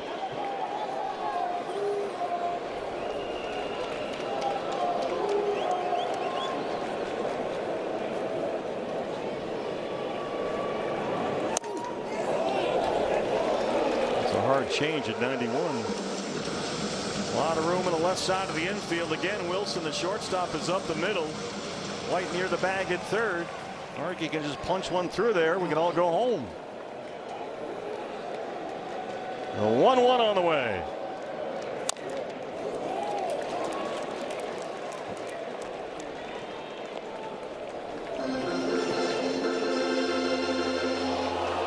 Medina walked the first 2 in the inning to load the bases. Arenado had the blue barbing eye to tie it. Now Vargas the chance to win it.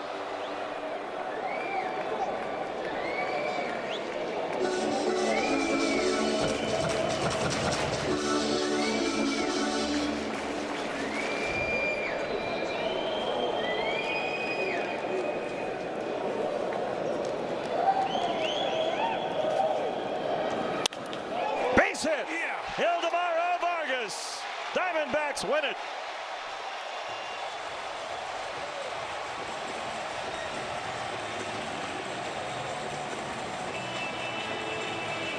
That's Ildemaro Vargas' second career walk-off hit. The last one came back in 2019.